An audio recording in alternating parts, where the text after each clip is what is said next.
real, and it only gets realer from here.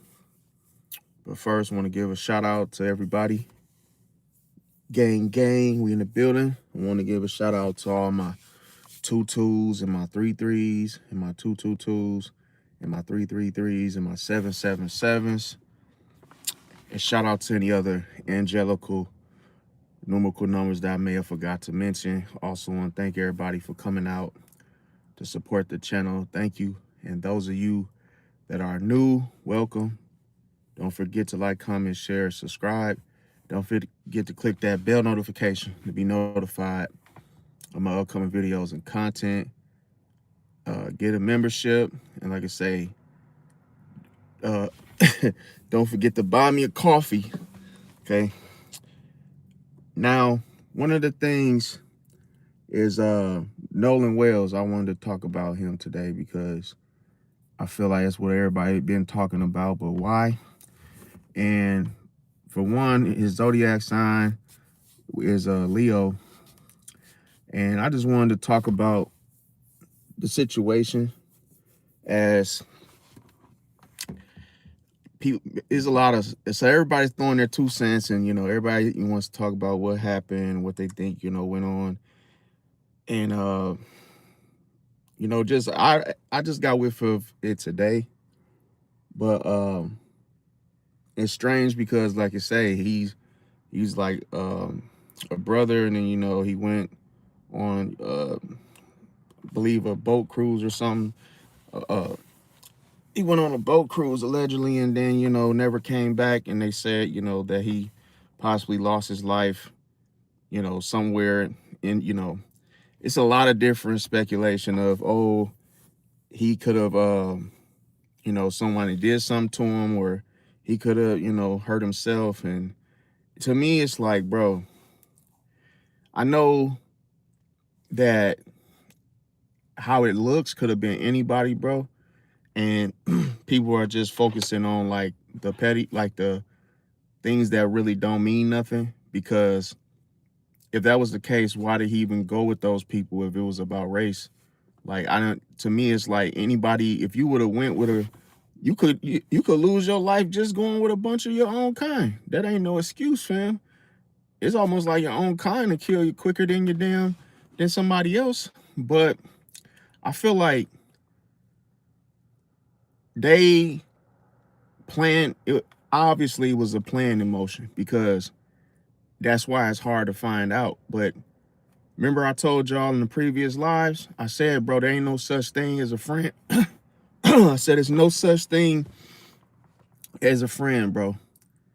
And you could see him on pictures, like, hugged up with these dudes. Now, that was a little kind of different to me. It was a little off that he was like all embraced. He was like embraced with these people to where it kind of did look like something else was going on. And like, I ain't trying to say nothing disrespectful, or like I say, listening to Charleston White, listening to his his input, everybody kind of cut down on him because he pretty much said it in a way that people don't always want to hear it, how he says it. But it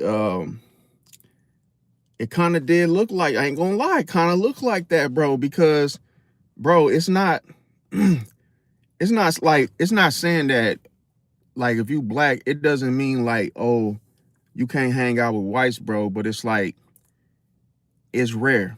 It's very rare, bro, especially if it's not one other black person in the mix, bro, to where, bro, I wouldn't even have done that, bro, in my opinion. Just where, even though I'm mixed, bro, I can't be just like, I can't hang out just with like me being the only one, bro. That's just like working at a store or working somewhere, and you're the only one.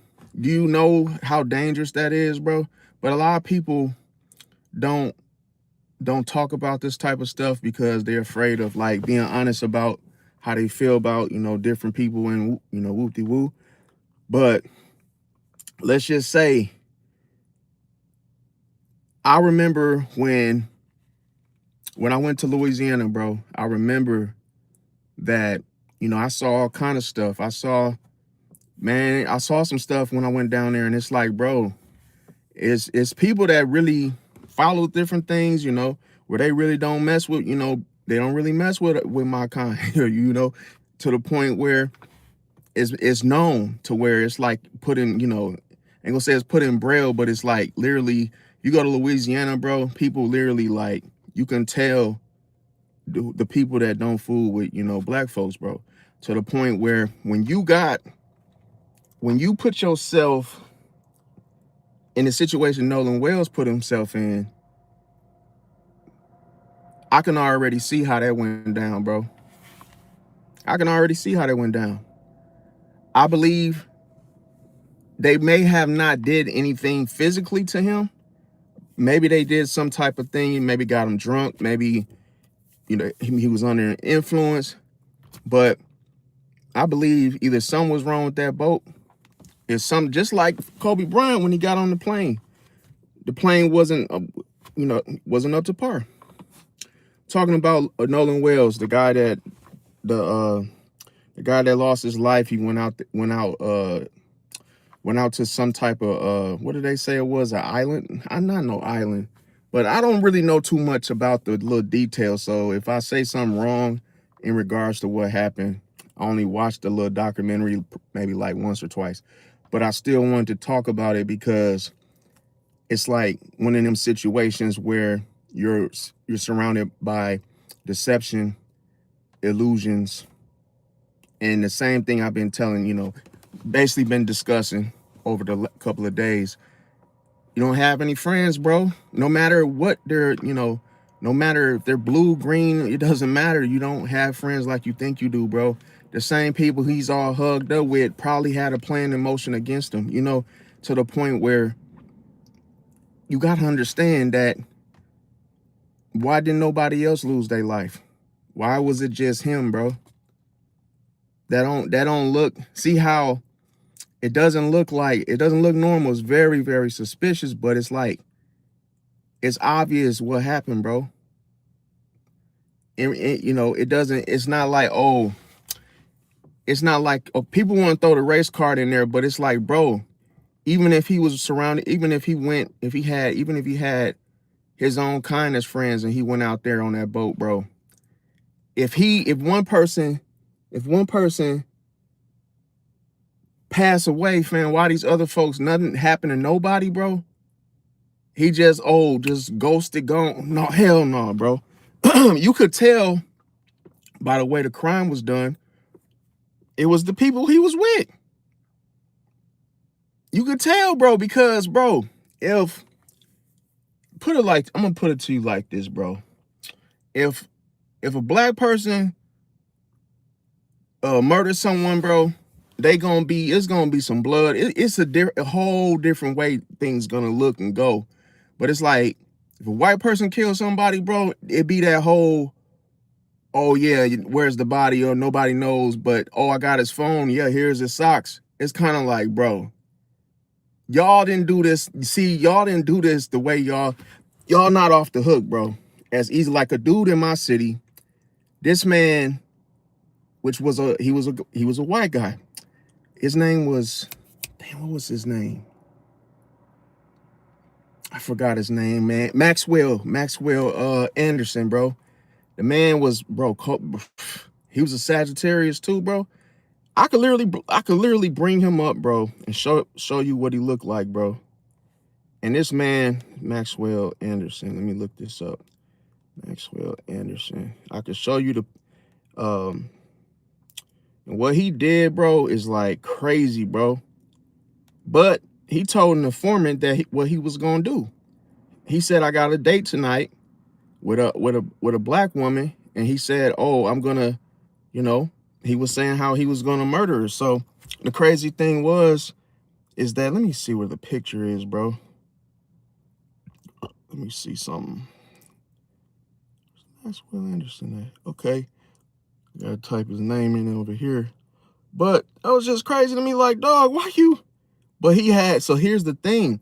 They were saying that with Maxwell Anderson, they were saying that she wasn't the first victim, bro. He had killed several others, but he didn't get caught because the man cleaned the blood up. He had everything mopped and, you know, swept, and it looked like a clean, like, oh, I didn't do anything to her. But nah, bro, the man had chopped her up, bro, put all her remains, her body parts all over the city, bro. Like, come on, bro. And she met him off of a dating site, bro. Now, I'm gonna show you his picture real quick.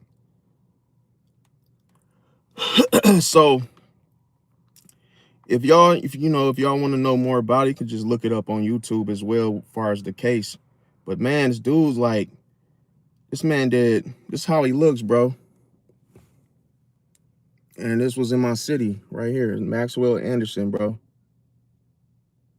You could tell, if you look in his eyes, bro, you could tell something's off, bro, to where he don't look like a happy camper, bro, to the point where I don't know what she even saw in him to be like, all like, just maybe she, see what I feel like, maybe she thought she was gonna come into some money or something. I don't know, bro. It's just weird. It's just so odd, bro. And this was the girl that he murdered, bro. So to me, it was like, bro, she really, really wanted to date this dude, bro, to the point where she went on a date with him, never came back, bro. And he stole her car. He burned the car. It was so many different, like, crazy things he did, bro. She had, like, her favorite blanket, bro, that had blood on it, had stuff on it, bro, like all kinds of stuff, bro. Yeah, he looks pissed, but even when he was smiling, bro, he just looked like right here. Let me see. This was like more of them kind of smiling when he, like, smiling at each other and shit. So I was just like, yo, to this day, this is the only question I have, which I know probably will never be answered. But I'm like, bro, why would you, if you did not want, but again, he probably killed it just because he just wanted to get away with it, because he thought he had a good plan. Because that's what a lot of people be doing. I've noticed that they be thinking they got a good plan where they won't get caught, and then they just do it. But it's like, when you try to figure out why did they even do that, bro? Why did he do that? Bro, he literally this is what he did.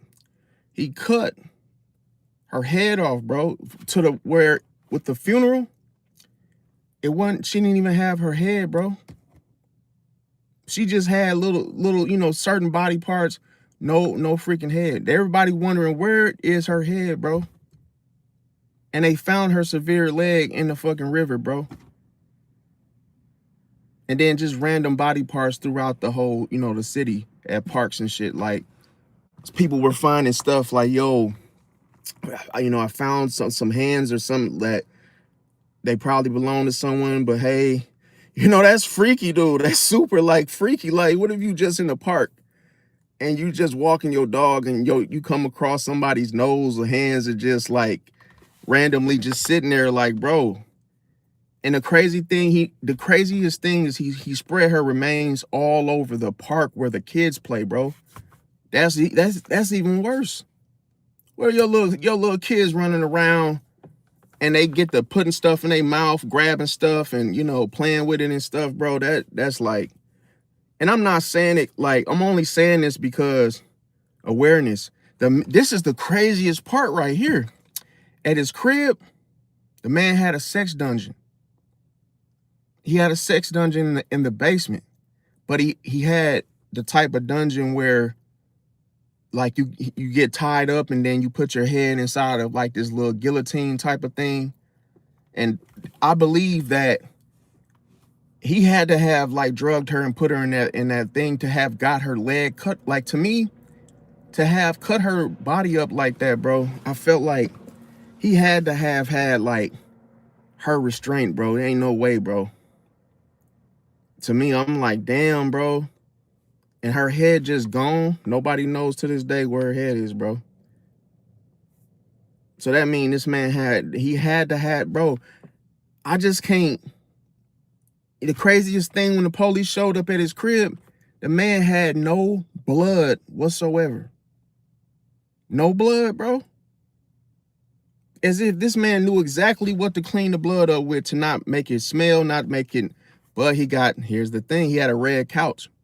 And on that red couch, they found blood on it, bro. So that's why I be saying, like, bro, you can be doing stuff and you still get caught, bro. And then he tried to take her phone. It was like all kind of little crazy stuff to where she absolutely had no idea, bro. She had no idea, bro. So could you imagine if you was in her shoes and you just go on a date? Just a date. They went to a fish place and then they went to a bar. Then they went back to his house.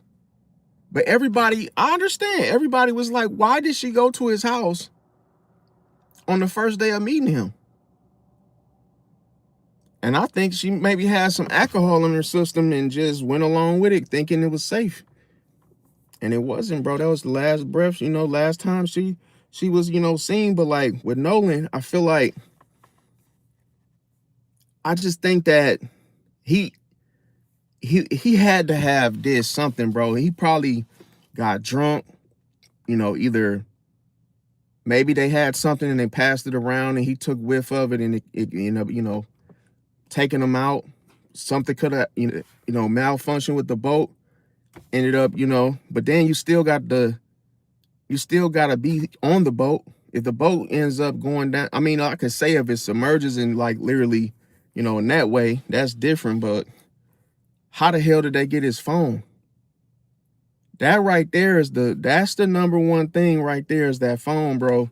Ain't no way if he died with it, because you gotta think if he had the phone on him, the phone would have been in the water, whoop-de-woo. So how the hell do y'all got the phone, but y'all don't have the body? See, and then you gotta ask yourself too, why didn't Nolan return on the same boat? Why didn't he return on the same boat? See, and the friends, here's the funny part, bro. The fans, it's not funny, but I'm saying you could tell that they're lying, bro. The friends reportedly said he chose to stay behind. Bro, why would, and this is why I said, do they really think the people that they're, telling this to is that fucking stupid, bro? Who the hell would be like, yeah, let's go on this little cruise and, oh, I'm gonna just stay back. Don't worry about me. Come on, bro. Why would he, and notice he's the only one. If you see the 2 and 2, what are they doing? Now I'm gonna tell you clearly, they're trying to create the illusion that the man he just got swept away, bro. And now that they investigate, there was no sign of foul play. No shit. No sign of foul play, because bro, they how they did it, you could tell they did it to where it wasn't gonna look like they knew exactly what they were doing, bro. If you look at Jeffrey Dahmer, bro, Ted Bundy, John Wayne Gacy, Richard Ramirez, every time they did something, bro, they always try to make it seem like nothing happened, bro.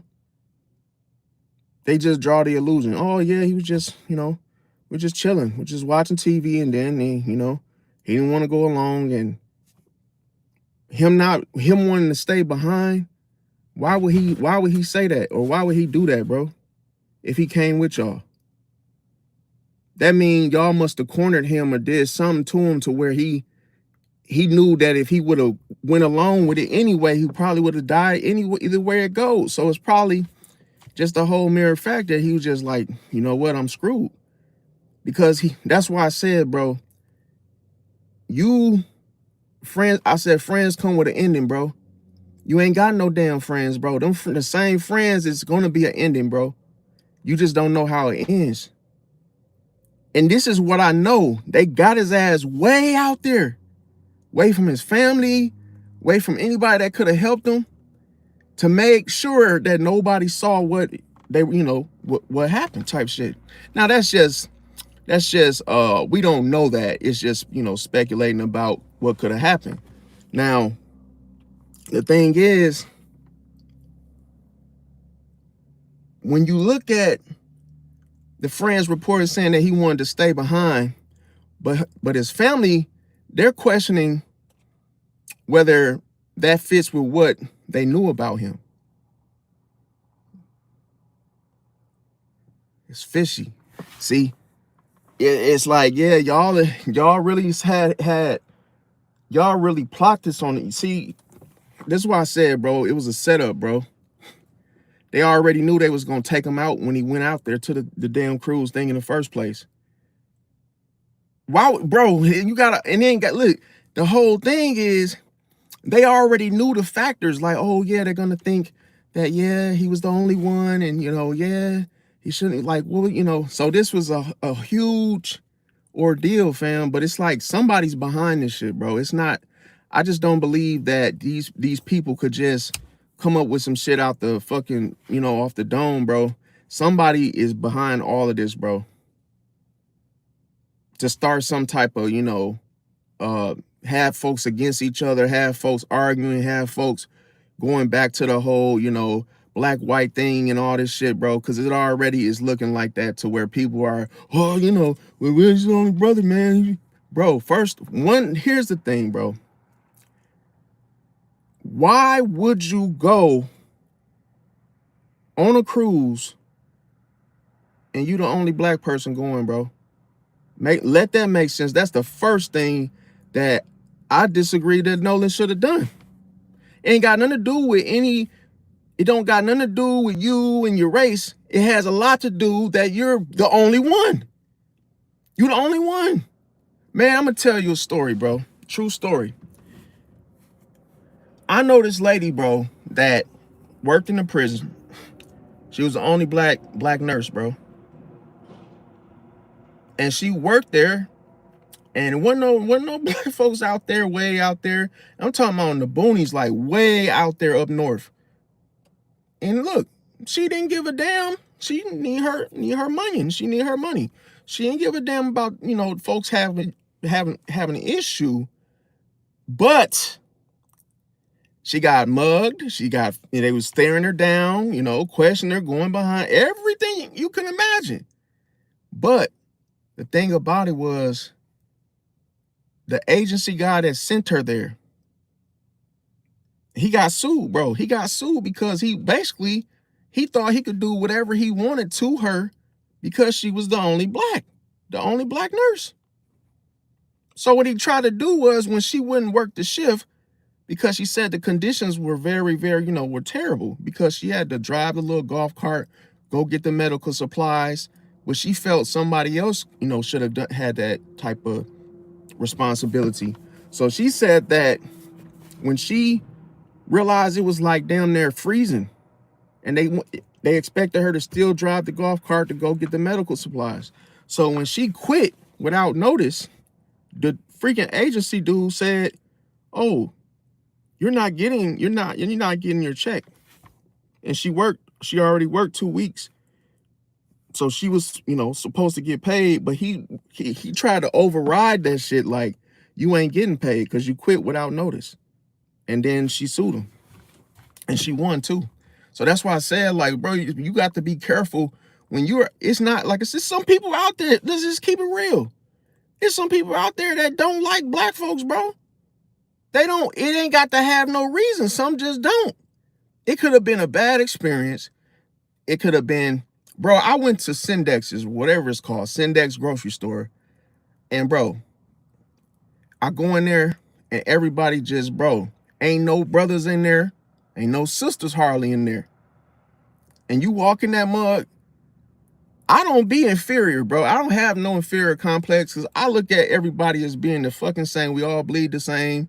You just because you green doesn't mean you're exempt from nothing that I'm, woo-de-woo. So we all bleed the same, and we just got a different different tan. So with me, I go in Syndexes, I don't be giving a damn, but I will say and admit that people do stare you down. It ain't like the whole just out of sight, out of mind, where, okay, I'm good. But then when you go to check out, I didn't have times when the person ain't even giving me no service. They just, okay, yeah. And then you could tell like they don't really want to help you, because it's like, what the hell are you doing here? You know, like, how the hell your behind get all the way out here? Like, I done seen that type of face, and you know what I'm talking about. Like, oh yeah, you just had to come here out of all the grocery stores. And then it's like when you got to get help from them, say they're the cashier, they get to throwing your shit in the bag, you know, they try to do you bogus to where you got to speak up and be like, yo, can you not put the eggs on, you know, don't crush my eggs now, man. It's okay. I'm not going to do nothing to you, bro. But it could be the fear factor. But I've learned that when you live this life, bro, if you plan on being successful, you cannot have an inferior complex, bro. You cannot have inferior. And if you do have one, because I know a lot of brothers, they're afraid to go out there and work with white folks, bro. And they be having careers. Oh, man, oh, I'm gonna be the only one, bro. Ooh, hey, man, there's a whole lot of them over there. Bro, so what, fam? Don't let that stop you from getting your money, bro. Don't let, because, bro, that if you got a fear of that, bro, you ain't gonna never be able to go work somewhere and make good money, fam, because you have the inferiority, bro. You inferior to the, you think that they're over you or something, like, oh, like you're gonna be played out of your position or something, which you gotta let stuff unfold, not going to it in a fear mode, bro. But I always tell people, if you have an inferior complex, bro, just go around them more. Then it's almost like when you start seeing them, it becomes familiar. Then it's like, okay, well, I'm used to this, bro. I've been around I work with anybody, bro. I don't give a damn. I work with I don't give a damn if you don't like me. I still work. I'm not gonna quit because you mugging me down and you being condescending. I could be condescending too. It's all on how you look at it, bro, your perspective, everything. But I just say that it's so easy for a person to think like that. Now, the thing is that this Nolan dude, I feel like what I see in the situation is that see, anytime you put boats, or anytime you got all this shit in the environment, you got boats, you got water, it's not easy to just see things in the evidence and all these things. So to me, it's like, I believe that the people knew this. See, because it's like the little pictures they even showed, it looked kind of blurry. And welcome everybody that just came in.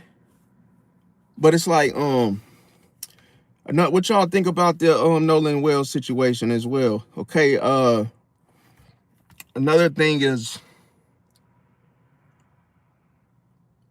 why was his phone back on the mainland but he wasn't? That's weird. Like, how did y'all get his phone, and why was his phone, why was it collected? But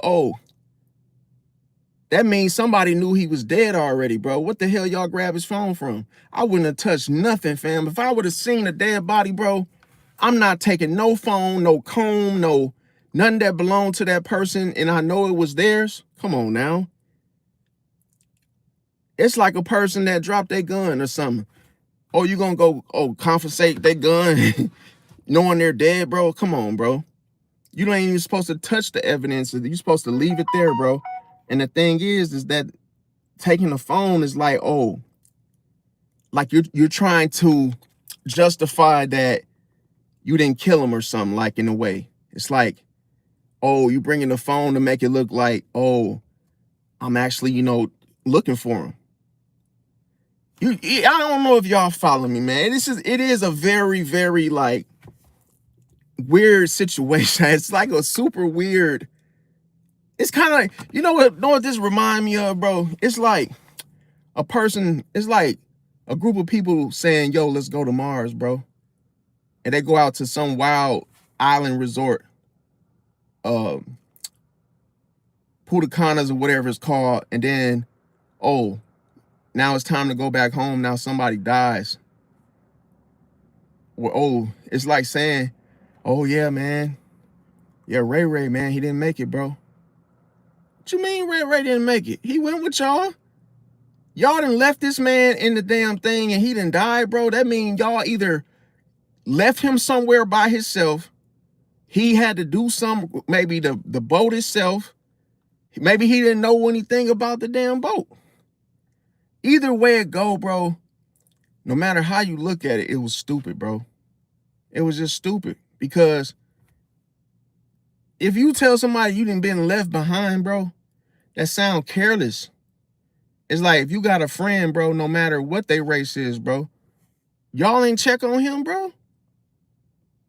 That mean nobody checked on him. He could have had an asthma attack. Some could have, you don't know what that boy went through, but he was 18. So it's crazy. Like, y'all ain't checking. Y'all was supposed to be his friends, and y'all didn't check on him once. Say, yo, bro, you okay? If y'all even seen him having a seizure or something, you didn't, yo, bro, you good? That mean they was just ignoring his shit, let him be. He was just probably going through something. You know, you don't know. He could have ate something that his body didn't agree to. Maybe allergic, anything could happen to the point where, bro, the first thing to deception, bro, is abandonment. Y'all left this dude. That's what I sense, is they left him, bro. He didn't want to be behind, bro. They left his ass, bro. That it ain't funny. I'm laughing because I could see this in 4K. Like, hey man, we getting ready to go, bro. Hey man, you know what? Because some people do think that shit funny. That leaving somebody, like, it's like saying we gonna get on this plane, but you better hurry up. Come on now, hurry up, hurry up. We leaving, and I feel like they just left his ass, bro. Whatever the situation was, whether he was on the boat alone. A boat is kind of a dangerous situation to be on if he was on that shit by himself and knew nothing about that area. You don't know, bro. They could have been at nighttime. It could have been anything. Like, yeah, and the parents are all involved. Like, yeah, just like Kaneka Jenkins, the case with her, bro. Yeah, found in the freezer.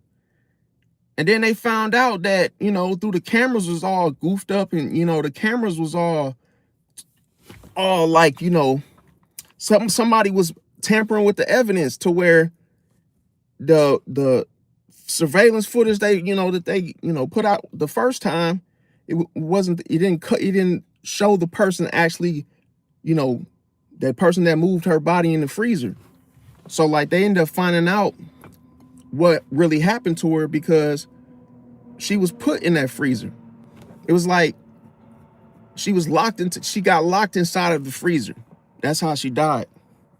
Somebody locked the door, locked her in there. So I always say that this is some kind of sick type of thing, but it's a sick influence behind this boy dying, bro. Nobody just, he just, man, look, yeah, he didn't make it, bro. Nolan didn't make it. Well, that's why I be like, bro, some people, they don't know how to, they got a real bad way of lying, fam, to the point where that's why I be saying, like, if people be lying, bro, they not good liars, bro. They make it obvious. You got Nolan's phone, bro. That right there knows that you got his phone because you seen his ass, bro. Ain't no way you gonna have somebody's phone, bro, without seeing that. You had to been by the person. And you know they gonna hold you until you break, bro. They not finna let none of these people that were there, they're not gonna let none of them go off scot-free, bro. It's gonna be a holding them down until one of them tell on each other or something, but they gonna get caught, bro. Because I'm telling you, having his phone, they wanted to get rid of the evidence because somebody set his ass up. They either brought him, text him and told him to come over there, whoop-de-woo. Yeah, man, we getting ready to go on the boat. Come on, Nolan, come on. And then, you know, we over here right now. We getting ready to go, man. Come on, man. And he must have just went over there, text him back, okay, you know, whoop-de-woo, where are you? I don't see nobody. Or, you know, you never know. Then some could have smashed them, ran them over, did something to them. They could have drugged them out, flipped them over, threw them in the damn water, bro. Come on, man. They ain't nobody just gonna die on no damn boat for no reason, bro. Unless they got, you know, internal issues that if that was the case. If his parents even knew he had something going on that he couldn't handle going out with them people, they would have stopped him. Oh no, Nolan, yeah, your asthma, yeah, it kicks up, bro. You're not gonna be able to go because yeah, your health isn't up to par. So just no. And you know what I'm saying? Like they would have stopped him from even going if it was a health thing. So they had to have done it, bro. Ain't no other way. Just like the dude, who's the dude, the rapper? Melly fam. It's like for two dudes to die in a damn car, bro. And you just telling them, oh, it was a drive-by, bro. No, it fucking wasn't no damn drive-by, bro. Why didn't y'all get hit? Why didn't you and the other dude in the front seat get hit? Nope. So y'all either set them two dudes that was in the damn thing, sacrificed their ass, or y'all did something. Because this man sitting in jail and he thinking he's not gonna get off, bro. I already know. He ain't gonna get off, bro. Because that's why they holding him, because they know that he, you know what I'm saying? They know they got him, but it's like they just gotta find the proof, the evidence to know, yeah, man, it was you. But it's like, the thing is, it was some messages. See, here's another thing. Why did some messages appear to be deleted from his phone, bro? That right there just, and they're dumb because that information can be, that information that they deleted could be retrieved, bro. That's why I'm telling y'all, bro, they took that phone because they knew the phone was the evidence that they killed him, bro. So anything that can make them look like the, you know, the perpetrator or however you say it, they erased, they try to delete the texts. See? So here, his family says they noticed missing content and wants the forensic review, obviously. So they know that, yeah, the forensics is going to show exactly what happened. But some people were saying that they believe him and them boys did something, bro. Now, that was what Charleston White was saying. And Charleston White, he's on, like, on thin ice based on what's been happening to him lately. Like, everybody is angry with him because he said Nolan Wells wasn't slanging his thing, and he was saying, like, how the dudes that he was with, he felt like they were all sleeping with each other. So it's like, I know that Charleston White kind of gave his raw and cut version of what happened, but you gotta know this was all dudes now. It wasn't like, oh, a couple women in there in the mix that he went with, unless at least that information wasn't announced. But nowadays it's 2026, not 6-7, so it's anything we don't know, bro. It's to the point where it could have been a situation where they were all, you know, buds and just, you know, effing around, and one thing led to another, and then, you know, he could have been, you know, in his head, you know, so many different things. A person could take advantage of you, and then all of a sudden, remember I said the snake looks for an open door? I don't believe that they did something without his consent, but I believe that when some people take advantage of somebody, they get excited and they do other shit. They start, you know, if you do one thing with someone, like, they get you to do one thing crazy, or they, you know, you're gonna take advantage, and then they do more stuff that's like just crazy shit, like, you know, might pour something in your drink, do something, you know, just all kind of stuff. So to the point where, yeah, he a crazy tourist, but see,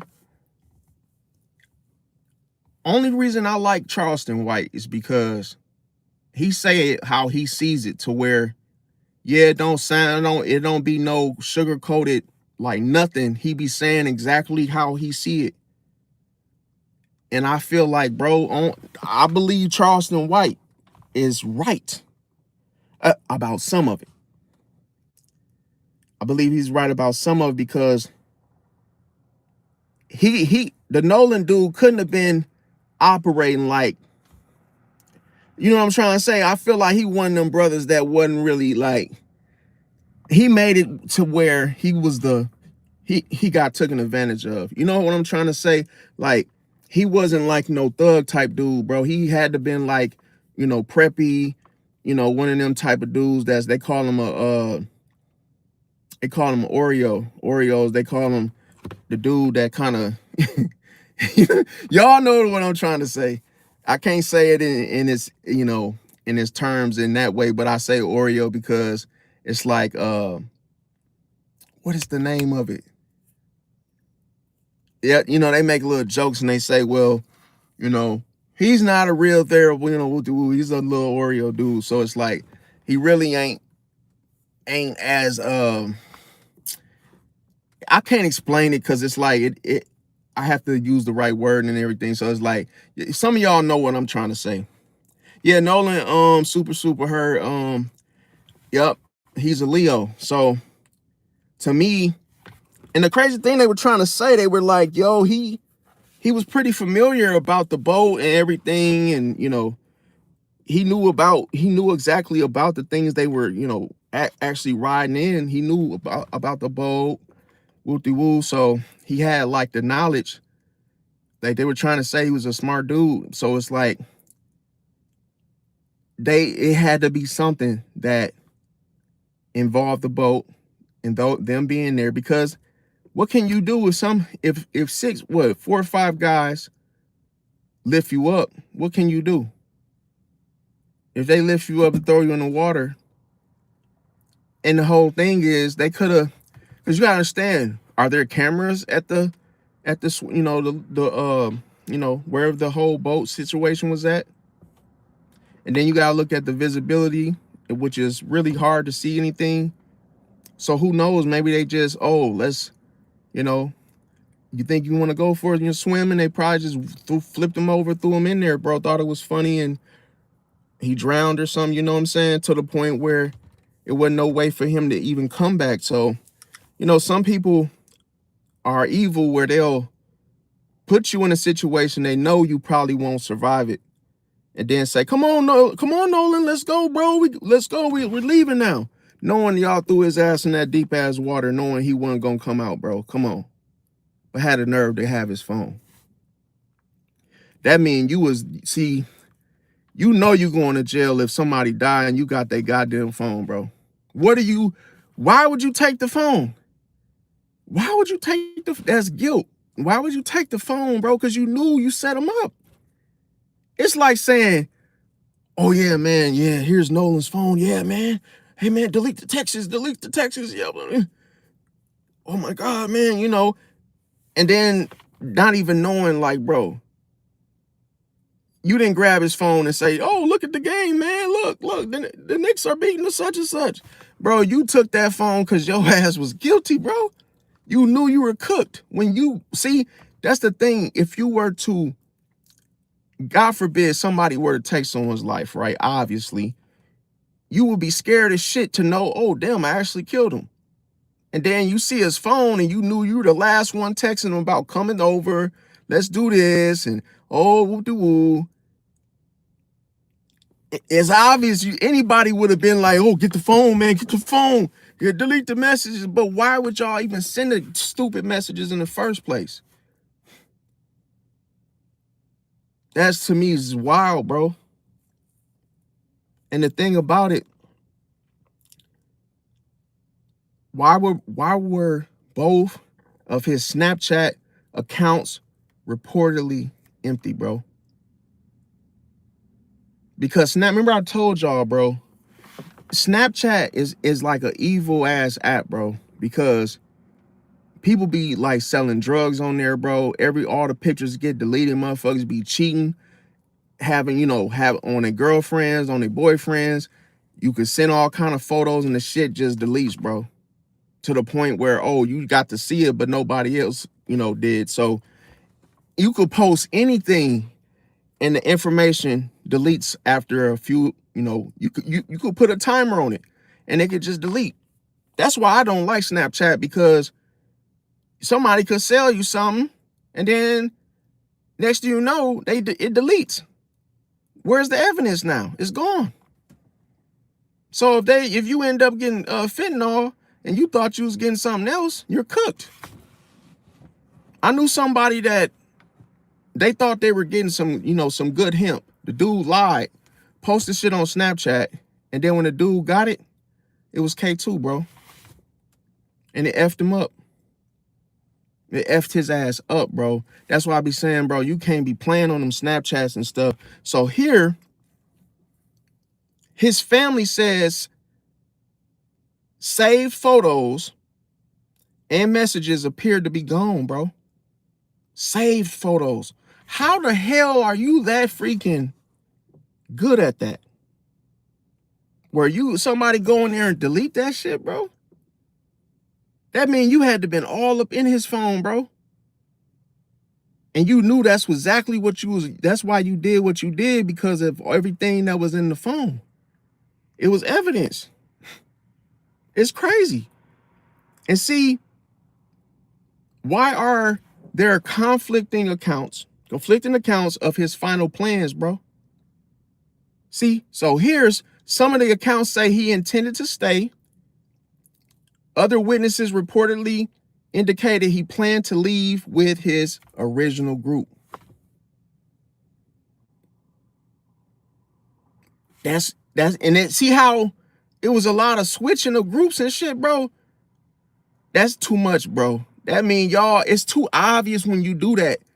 Like, oh yeah, you was with us, you gonna leave with them or us, bro? Come on, man. Y'all done switch groups and doing all kind of stuff. He telling you, oh, in text messages, oh, I'm intending to stay, I'm gonna leave with the people I came with. Come on, bro. And you got his goddamn phone, bro. See, that's man, I ain't gonna lie. See, the thing is, I went to school for criminal justice, bro. So in class, they would literally show us like tapes and videos about crime and like how motherfuckers be like, literally they can look plain clothes and be in a suit and then be out here, taking it from women and all kind of shit, bro. To the point where there ain't no stereotype, there ain't no set person or look for somebody to do a crime, bro. You could be plain clothes, don't look like nothing. I saw a guy, literally, he murdered his damn child, bro, over the child eating the last piece of cake, bro. Over a piece of fucking cake. He's doing time in jail because he killed him because he ate his last slice of cake, bro. That's the dumbest. That's a dumb. Just throw your life away over a fucking piece of cake, bro. Talking about he told him not to eat it because he said he told him not to eat it because it was his last piece. And I guess the man had a birthday and whatever was his, he told the little dude like, hey, don't touch my shit. Little dude went in there and ate it anyway, and then he killed him. Over a piece of cake? You got to be a greedy, ugly, just...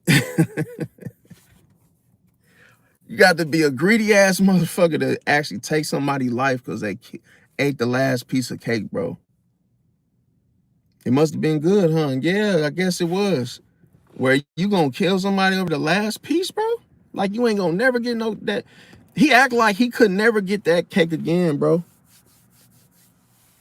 So people are just wild out here, bro. Do just stupid shit for no reason, bro. Like what I could see in this person, this man, he literally killed the little dude because he was upset he ate his cake, bro. It's like he had to be in his feelings over a piece of cake, bro. And the man was a grown ass man, bro.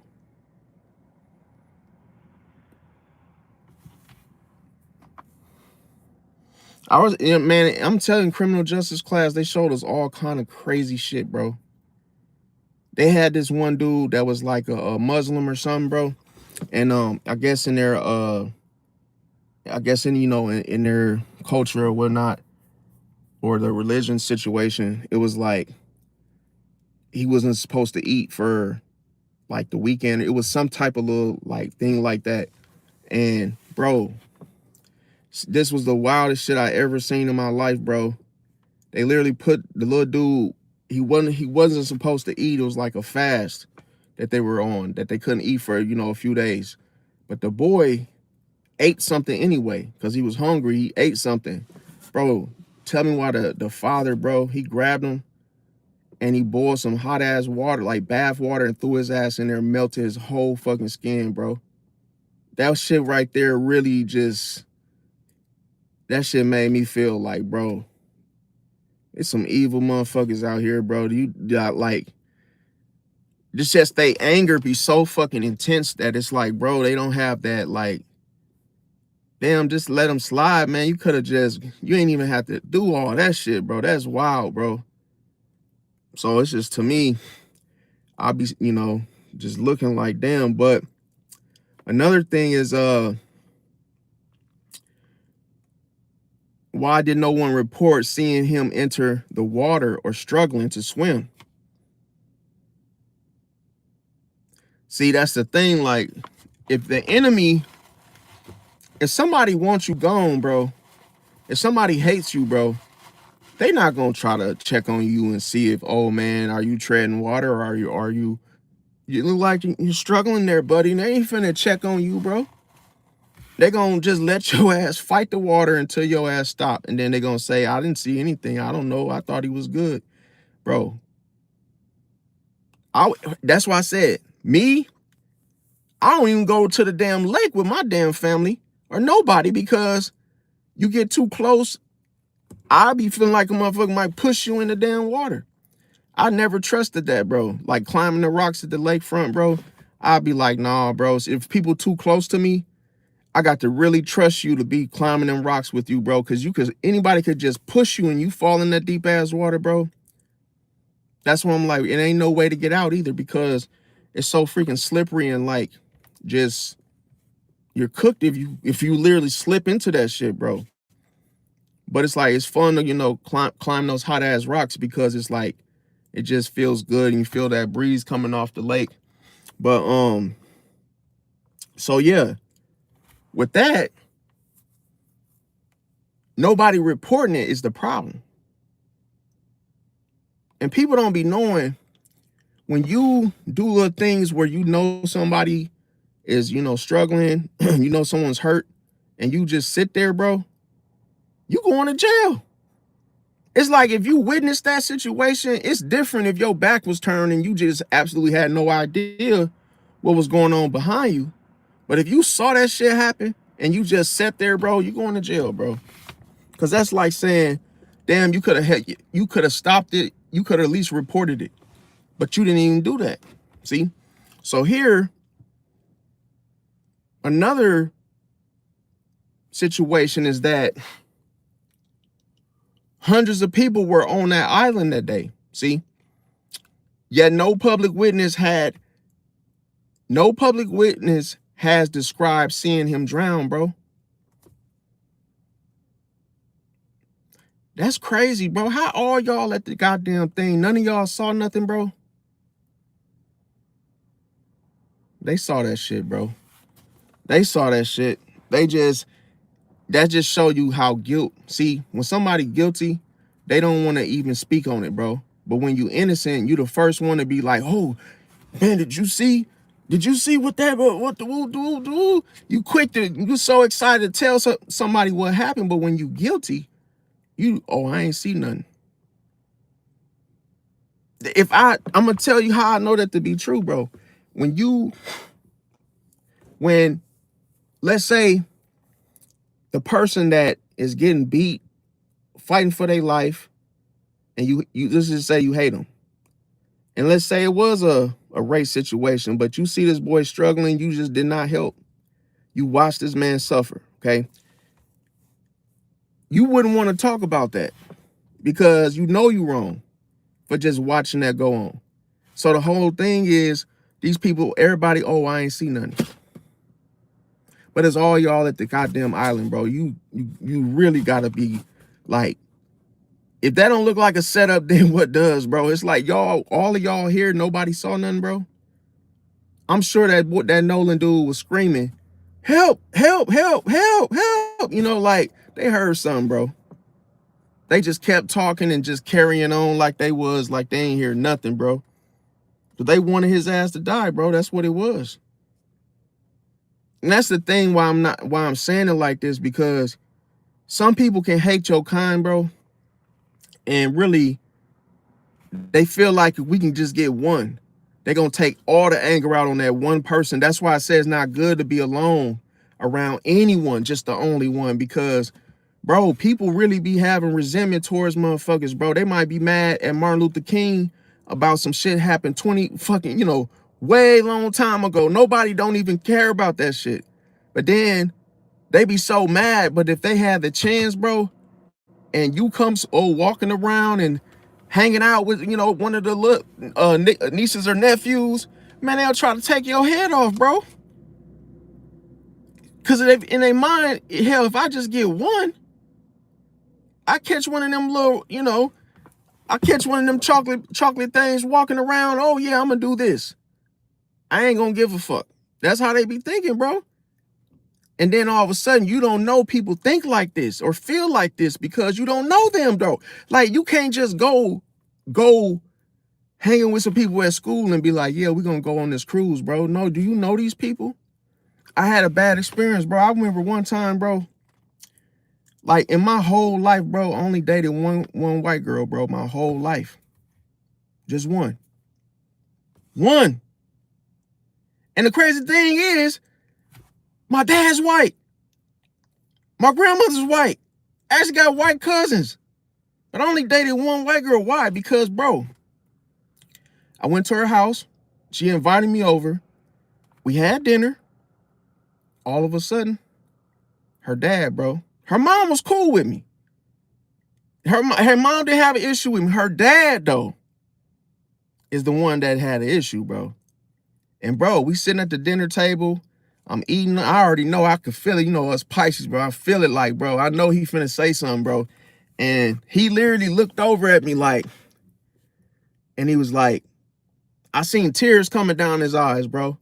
And he was like, yeah, I'm just gonna tell you like this, man. I'm just tell you like this, man. If you hurt my daughter, he was like, man, I would hate to have to use that rifle over there, man. Just sitting on, you see it on top of the piano. I saw it. I looked over there and I said, oh yeah, I see it. And he was like, yeah, man. Dude was crying, bro, crying. He was like, hey, you ever hurt my daughter, man? I wouldn't hesitate, man. I'm just letting you know. Just letting you know right now. I looked at him, bro, and I'm talking about when he went to bed, I looked at the girl I was talking to. I said, bro, I ain't never coming over here ever again. She said, why? Why? I said, bro, your dad told me that if I was to hurt you, he talking about he gonna use his rifle and shit, bro. Like, bro, are you really like that ass serious, bro? We broke up because of that, bro. I was like, no more, bro. I can't, bro. With me, I would never do that to somebody, bro. Like, just because I got an issue, I'm like, bro, that right there, it wasn't because I was scared. It was because, like, bro, you literally telling me you gonna kill me or something, bro. I didn't even do nothing, bro. This is your daughter invited me over here. I didn't ask to come over here to eat with y'all. Like, bro, I was so mad, bro. Like, dude, I didn't even do nothing, bro. She literally, because the thing was, she lived out there in the suburbs. See? And I grew up in the suburbs. I've been living in the suburbs my whole life, bro. So here, I'm like, bro, all right, bro. I just said, you know what? Your mom's cool, but your dad, bro, I can't, bro. And she was a Gemini, bro. She was cool. It's just her dad, bro. Her brother was cool too. I could tell he didn't have an issue, but her dad was just like, bro, he was just doing too much, bro. But then I was just like, I ain't gonna lie. I ain't gonna lie, I was scared to date more of them because I felt like it's a lot of that. A lot of fathers feel like that, bro. Because the crazy thing is that when you, I know this one dude. I'm gonna tell you, true story. Because y'all might be like, how do you know all this, bro? I know a guy right now. He's an older white guy, bro. His name is Barry. Barry, he said that, bro. He told the truth, bro. He told, and he literally, y'all could call him a sellout, but he said it. He said it like it was, bro. He said majority of white folks are racist, bro. He said they don't like our kind, bro. He said no, but he didn't listen to his dad. And he chose to date black women. So he was just like, him and his dad got into it over that whole little situation. He like, Dad, just let me date what I want. And when he saw his father had an issue with that, bro, he ended up moving out, moved away from over there, bro. But he kept it real with his situation and said, bro, they ain't all, no, bro, they don't do that shit. He said that when he was little, bro, he said his grandmother told him and said, don't you go out there playing with them. Don't you go out there playing with them. Like literally snatched him up in the crib. Like, don't you go out there playing with them folks. And he was like, he knew, he said it stuck to him. And then when he seen it for himself and saw that his people lied to him, bro, he was like, bro, that's some evil ass shit, bro. And I'm gonna tell you who be spreading the lies is the grandmothers, the older ones, bro. Them the ones you gotta watch out for because they will brainwash you and tell you don't go out there playing with them, bro. But what do them people do to you? Because you're not born with hate, bro. You were taught this shit, bro. When you're in the crib, you getting screamed and yelled at and getting your ass whooped because you hanging out with some brothers. Oh, you better not be out there hanging with them. I better never catch you out there hanging with them. It's like, damn, dude, what did they do to you? That it goes way back into history to where that's why I be saying, like, bro, learn to love, bro. Learn to walk in love, bro. Because that hatred shit, all that, bro, I'm gonna just say it like this, bro. It's better to not be mad at nobody, bro, because it's stupid, bro. To just hate somebody because, oh, they're orange, they're blue, they're green. Like, so what, bro? This is, like I say, people will fight over nothing, bro, just because. So here, another thing is that, okay, another thing is what explains the whole red discoloration on the back of his head, bro. This is crazy because here, when they did the independent autopsy, it said that he had some type of inconclusive, like it was like some inconclusive shit on the back of his head to the point where they wanted to further investigate it. So that kind of looked like he hit his head on some shit. It's like, oh, he must have either somebody whacked him upside the head with something, or, you know what I'm saying, whatever led him into the water, he got hit over the head with something. So what does that look like to you? Hey, if it was that red, fam, they was taking turns hitting his ass up the side of the head with something, bro. Before it got to the water, fam.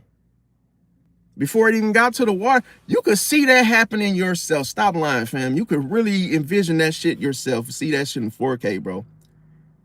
Because people do shit different, bro. If it's put it like this, it's 4 or 5 brothers and they were to take somebody out, bro, do you think they're gonna be sitting up there, hey, it's my turn, hand me the bat, hand me the bat. Come on, man, it's my turn. Woo.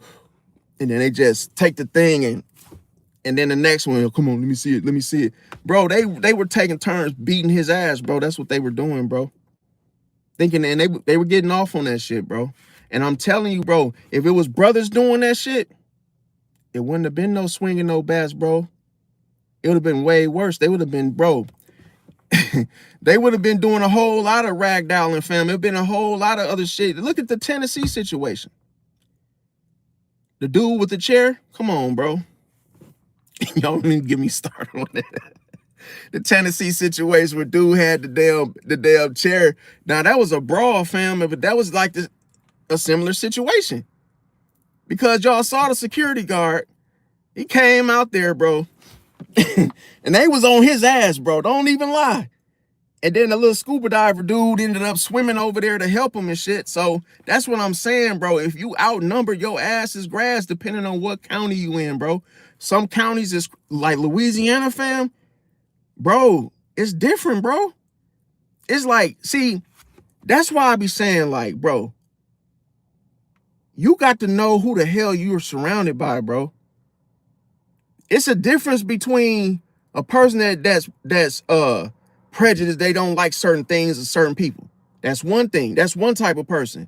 But then if you look at somebody else and they, they considered a redneck or something, that's a whole type of different person. That's on a higher scale of, you know what I'm saying? It's like different type of folks for different type of shit, bro. It's like you got to know who you around, bro. So that's why I'm kind of upset with Nolan, bro, because why did you go, bro? To me, that just didn't make no sense, bro.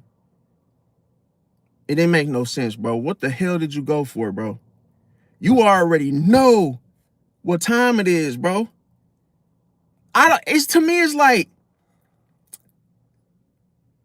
like if you went somewhere, I can't say it without sounding like I say. I can't say it without sounding. It's just, to me, it's like, bro, that's too trusting, bro, to me, bro.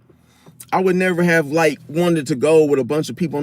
No. First of all, boat ride to me is not something that I want to even be. Because I'm the type of person, with us Pisces sometimes too. And if you're not a Pisces, just being around water and boats, bro, that's too much. That's like, bro, we ain't gonna be strapped in safe and somebody driving us around. Bro, I ain't finna be in no damn boat, bro.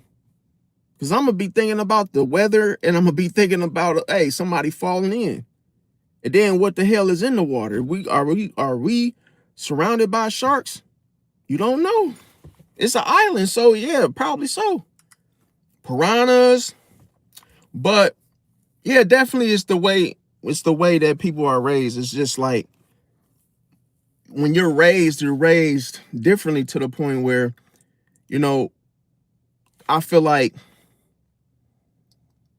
and I do see his sign being somewhat not really it really ain't got nothing to do with his sign, but I'm just saying him being a Leo, he probably wasn't really trying to, he didn't want to like not go because of that, the whole stigma of, who I'm going with, whoop-de-woo. Maybe he did look at these people as friends. We don't really know how really close they were, if they had any type of, bouts or, disagreements before this. So, that all could play a role. Now, another thing is that why is the cause of his death still undetermined? Like, what's taking so long? Now that go back to the Kanika Jenkins situation. Like, what's taking y'all so long to wrap this up? Like, as if nobody wants to deal with it, right? Nobody wants to, be the one to put the nail in the coffin, or, who knows, right? So here, when they looked at the whole independent pathologist, they could not determine the cause or the manner of his death. See? And could not rule out the non-accidental factors. So that means with the whole water situation, that's why I said it did not pay for them to have taken him, or they all going together on this cruise, bro. Because that water, that's gonna cover the evidence up, bro. Now it's been a couple days, shit. His body probably already, and I ain't gonna lie to you. It's some people out there that are very smart when it comes to water, boats, and knowing how to drown a body and shit. They'll tie a damn heavy ass anchor to your damn, to your damn calf and throw you in there, knowing you gonna sink. Come on, man. Them dudes wasn't just no goddamn boys, bro. They knew a lot about where the hell they were going, more probably than Nolan, bro. You know how some people be knowing the circumference, how deep the water, what's in there? They be doing research like that. Just like them dudes. Well, I say except the dudes that went inside of that little small ass none of this shit is funny, bro. I'm just laughing because all them people that got inside of that little what was that shit called? I did a video on that a long time ago. It was called the it was like the little submarine little thing that went down into the what was it called? The damn, what was it called? Like the Titanic shit. They were trying to go down there and find little shit from the Titanic and like see if they could, you know, get all the way down there and see some remains or find some maybe some good silverware. But they didn't make it back. The thing ended up they went down and the shit just it didn't come back up, bro. Yeah, the Titan. So with the whole Titan situation, that's another thing. Like, if the Nolan situation, that's why I said them dudes had to know more about where they were going than Nolan, bro. Nolan was just invited, but he didn't know he was invited to, you know, a death sentence, bro. That's why I was saying that now they obviously wasn't his friends, bro. And then he's sitting there hugged up with them like, you know, like they boys and stuff. Now, the thing about it with that Titan situation, they all died because they didn't know what the hell they were getting themselves into. See the difference? If this was a sudden death, Nolan and somebody else would have been gone too, bro. If this was some just type of, you know, boat going wrong or like somebody crashing or something going on, a tragic moment, somebody else's life would have been taken too. But when it went inside that damn Titan, bro, they all were gone, bro. All of them. It's because they didn't really know how deep, they didn't even know where they were at. Once that thing took off, that was a bad idea. A billionaire got on there, you know, allegedly, to the point where that was just it was a dumb decision, bro. Like, you didn't test this thing out first and just drive the damn Titan. They had a damn something that looked like a goddamn PlayStation controller just to drive the damn thing around. Come on, bro. You going that damn deep with all that water pressure, bro, and you got a damn Xbox controller of a damn you know, you controlling the Titan and driving with a controller, like, and then you wonder why the shit stopped working when you go so many damn feet down. Come on, bro. That type of shit is like it's just like a suicidal situation to where you just playing with fire, bro. You just trying shit. You just trying stuff, and then the illusion kills you because, oh, we really thought we were gonna, you know, get somewhere with this idea. So another thing is that when it comes to them trying to see if he had alcohol in his system, well, that's to be yet determined, so they don't have any results on that. Now, here's another thing. Did Nolan actually leave the boat voluntarily, bro? See, so here, they're probably going to end up discussing this as they begin to investigate. But this is, like I say, that's something to think about. Did he actually leave the boat on his own? Hell no. I don't think so. I don't think he could leave, bro. That's why I said I felt like he was in one of them situations where, damn, once he saw that what they were getting ready to do, he knew he was cooked, bro. It's like, yeah, you ain't gonna try to get off the boat because then you know what you're walking into. It's like it's just like put yourself in a situation. If you knew you were cooked either way, it's like, am I gonna take the bridge or I'm gonna take, you know, jump over the boat into the water and drown? Which one you gonna do? You ain't got a whole lot of time to decide. So now you just end up just saying, you know what, bro, I guess I'll just jump. You just take a run for it and jump in the water, hoping you know it's less likely for you to survive. A lot of people would jump in the water over doing the other shit because it's a slow, you know, they might feel like it's quicker. That's why I be saying it's just scary. I know it's just a weird situation. Now, another thing is let's ask ourselves what happened during his final hours on the island. See, that's another question for us. I know that shit, man. I know that right there was something that caught his ass off guard, bro. Because that's how people would normally get you, is to get you away from like all your people, like anybody that could save you, could help you, because of what was in Nolan's phone, bro. He probably had connection, you know, probably knew people.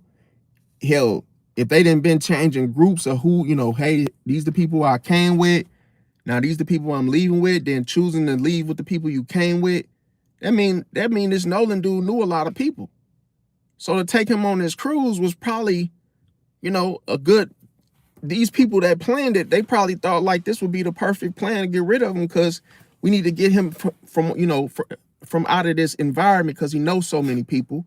So we can't take none of these other folks that he knows with us. See? And let me see, yeah, I definitely think they killed him. But I feel like the person that had his phone, I feel like he was one of the ones that really took him out, because how the hell you so close to him that you got his goddamn phone? Like, ain't nobody gonna be passing around, throwing the phone around. Hey man, here's his phone, and then just fling it to him. Man, whoever took him, you know, that's how some people do. They'll take your gun, they'll take your sword. If a person take your life, they'll take your phone first, because your phone is like close to you. That's like a, you know how, like, I don't know if y'all follow me when I say this, but like a person that take, like some people, especially when it's like a younger person, a person that's not thinking in their right mind.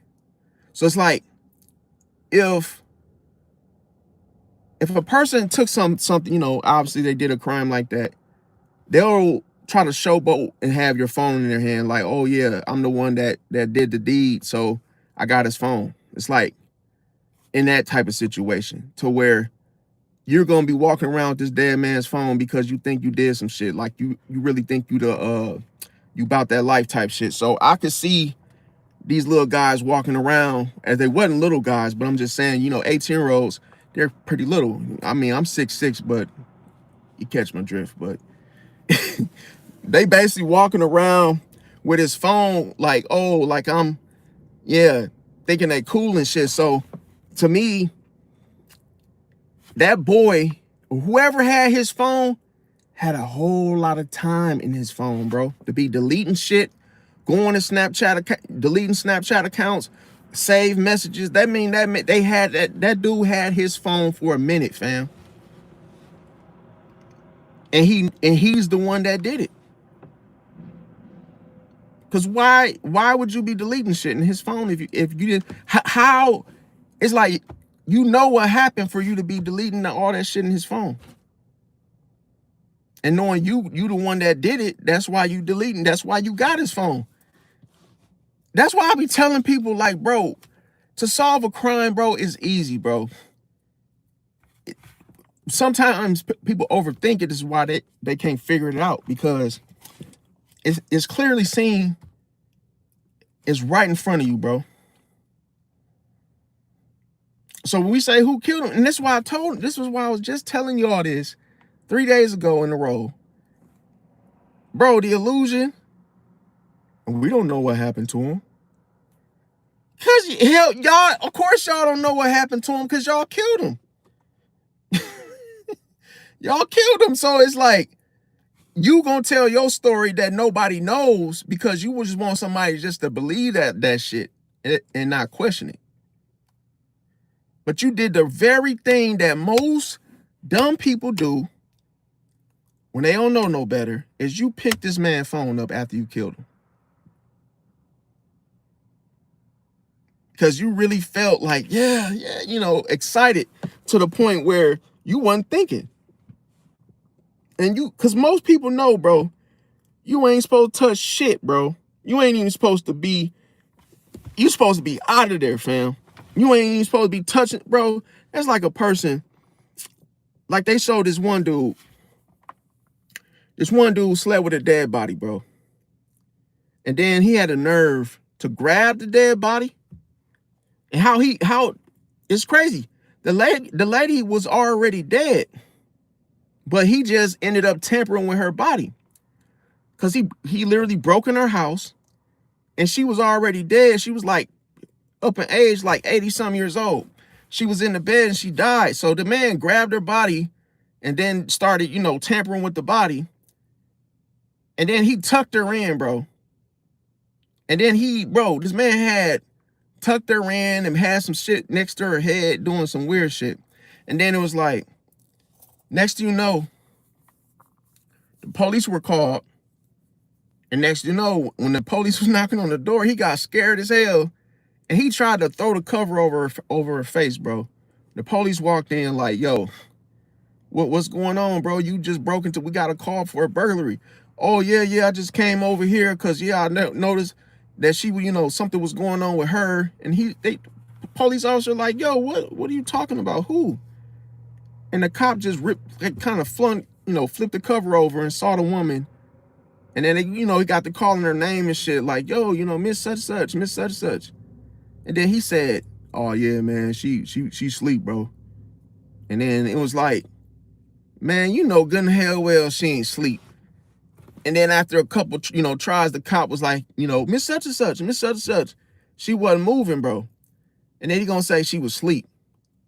And then all of a sudden he was like, put your hands. Then he tried to kill the cop, bro. It was just like, he ended up trying to use that illusion, didn't work. And then he got scared because he knew that he was cooked, bro.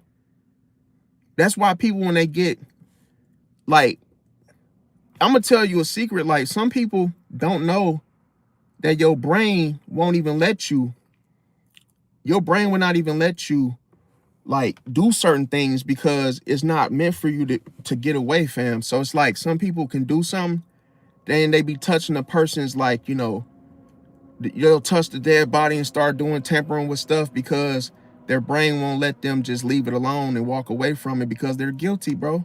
When you're guilty, remember I was telling y'all with guilt, bro?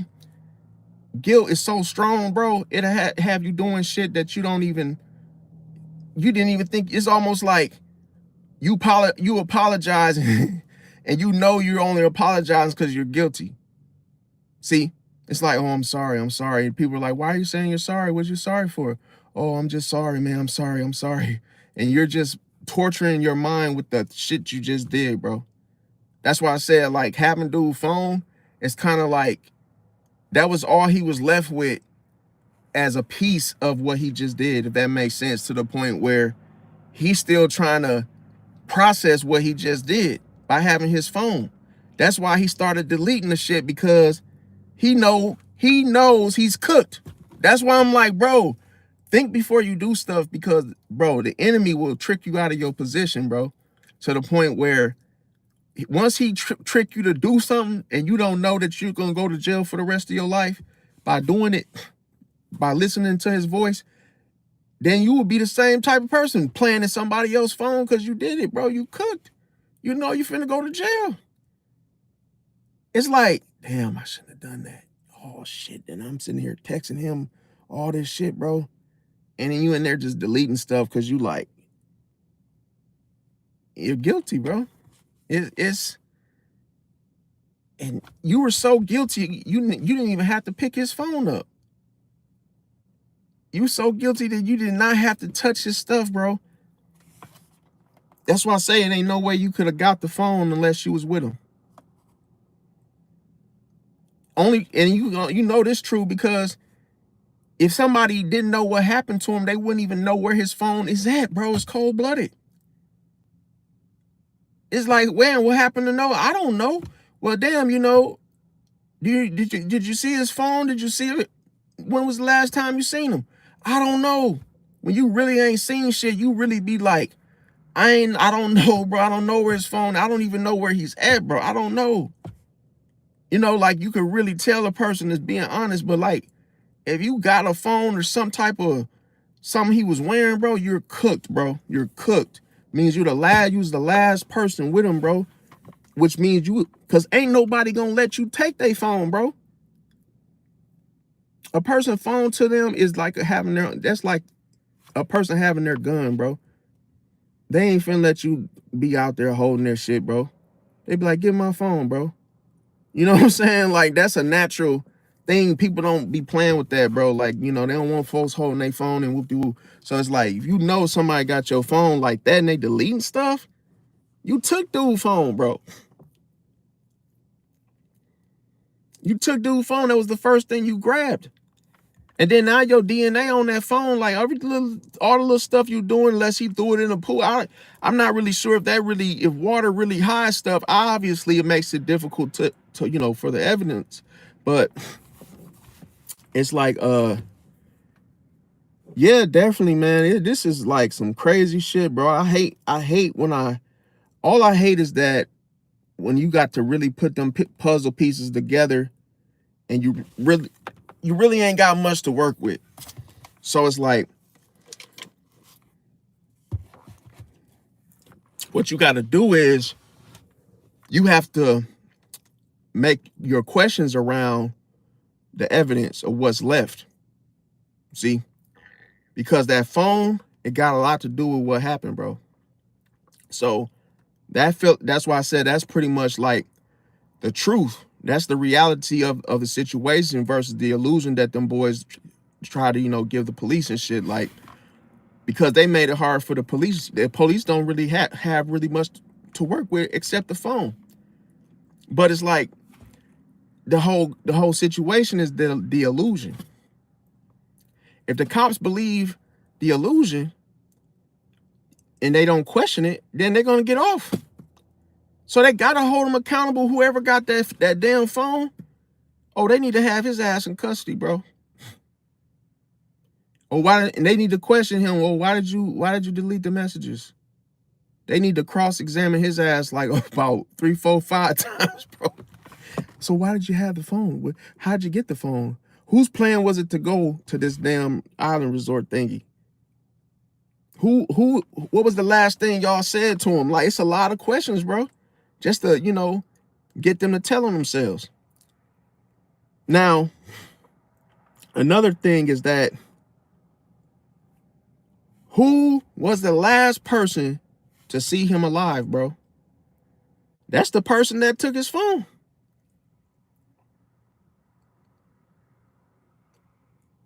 Because I'm going to tell you how you know that to be true. If that man knew you had his goddamn phone, he would have been like, give me my shit, bro. You knew he wasn't coming back. That's why you still got his goddamn phone, bro. See what I'm saying? You knew, oh yeah, he's cooked. I got his phone though.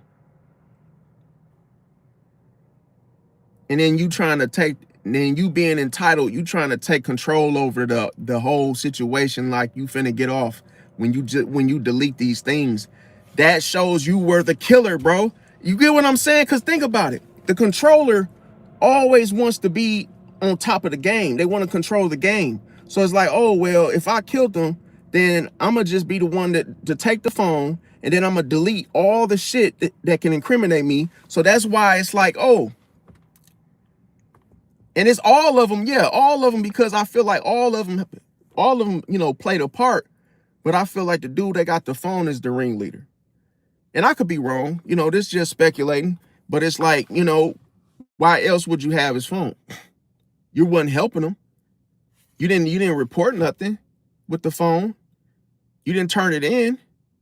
You would have turned it in first before tampering with the evidence. You went through the phone because you were guilty. See, that's what I'm saying. You're guilty before being proven guilty. So here, another thing is really, what do the videos from the island, what do they really show? And they'll let them tell you that lie. Oh, they were just out there hanging out, man. That's what they do here. Nah, bro, because they got to really ask anyone with the footage to show it, to come forth, to fill in the blanks. Because that's going to tell it all right there. What the hell was everybody doing? What was going on? We need the footage from what was going on, something. See? So I would say as well, the sheriff, bro, is to be questioned, bro. Because I've never heard this before, bro. The sheriff initially said there was no foul play. Like, who is this sheriff, bro? He could be with them, bro. It's like, you don't, bro. He could just have a damn sheriff thing. We don't know. That's why I'm saying you always want to think outside the box. When something like this happen, when it's a complete just mystery, ain't nobody wrong, bro. Anything could be right. That's why I'm not mad at Charleston White. It's just that he just kind of, he not really looking at the fact the dude lost his life. He really knows that, but he's just, the details, he's just looking at it for the, from what his point of view. We all got something different to say. Nobody, you can't say somebody's wrong and something, until it's proven guilty and we really find out, what really happened. But the thing is like, the sheriff is to be questioned, bro, because him telling there was no foul play, what do you mean? Oh, so somebody dies? And but there ain't no foul play though. It means somebody don't want to get involved in this, bro.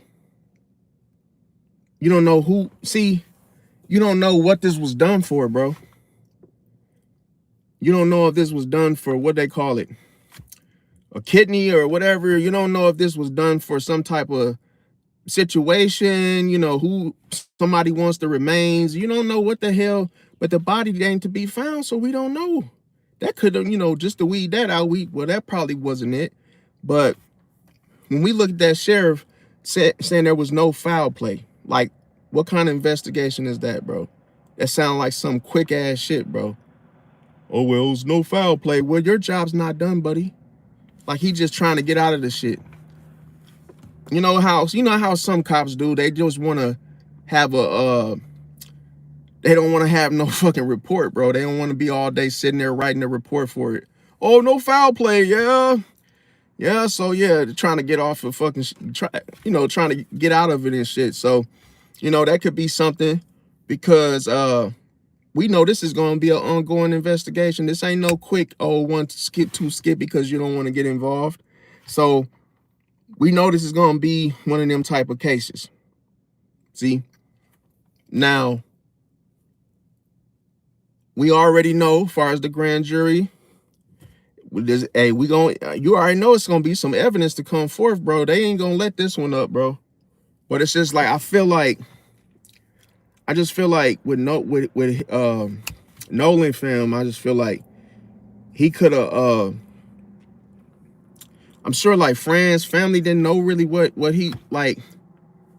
Something's just fishy, bro. Like, why y'all even let him go? I don't understand this. Like, y'all let him go, and then it don't really matter if he could, if he could swim. It's just like, you got to factor all that in, bro. Like, it's to the point where it's almost like, when you got to look at the whole thing of the sighting, where, when was he found, what happened, like, where did y'all come up with all that? Like, it's so many different blanks, and it's almost like it's a blank. It's like a blank and then a clue, but it's like no solid, like, this happened, this happened, this happened, this happened. Yeah, you definitely can't trust the officers, because it sounds like they're trying to rush this. They sound like they're just trying to rush this and say, well, we don't know what happened to him. And then just trying to, maybe they all were in on it. Something, that's why I said it had to be somebody behind this, bro. And sometimes people be knowing stuff like the Maxwell Anderson dude, like, he knew the man. I'm gonna tell you, bro. And this was in my city. This was in Milwaukee, bro. And the crazy thing with Maxwell Anderson, bro, is the man had around his house, bro, this man had dug a fucking 10-foot, bro, hole in the fucking well, excuse my French, but he dug a freaking 10-foot hole in front of his house, bro. All around his house. A big big hole. Like, why? What is that for? Like, bro, you digging, you got literally got the things and, you know, the whole little contract, the little, you know, the little trucks, and you really sitting up there digging and pulling the dirt from the ground, bro. We got a big, huge gap, just hole in the thing. They said the hole was so big you could literally walk and fall in it, bro. So that lets you know he probably had plenty more people he were going for, bro, not just her. Or it could have been that he already had, you know, took some people out, bro. Because how do you know where to take these body parts to? Like, how do you know? And then he's driving her car, not his. And the thing about it is, he didn't even have no car. She picked him up. They basically had surveillance footage of him taking the bus.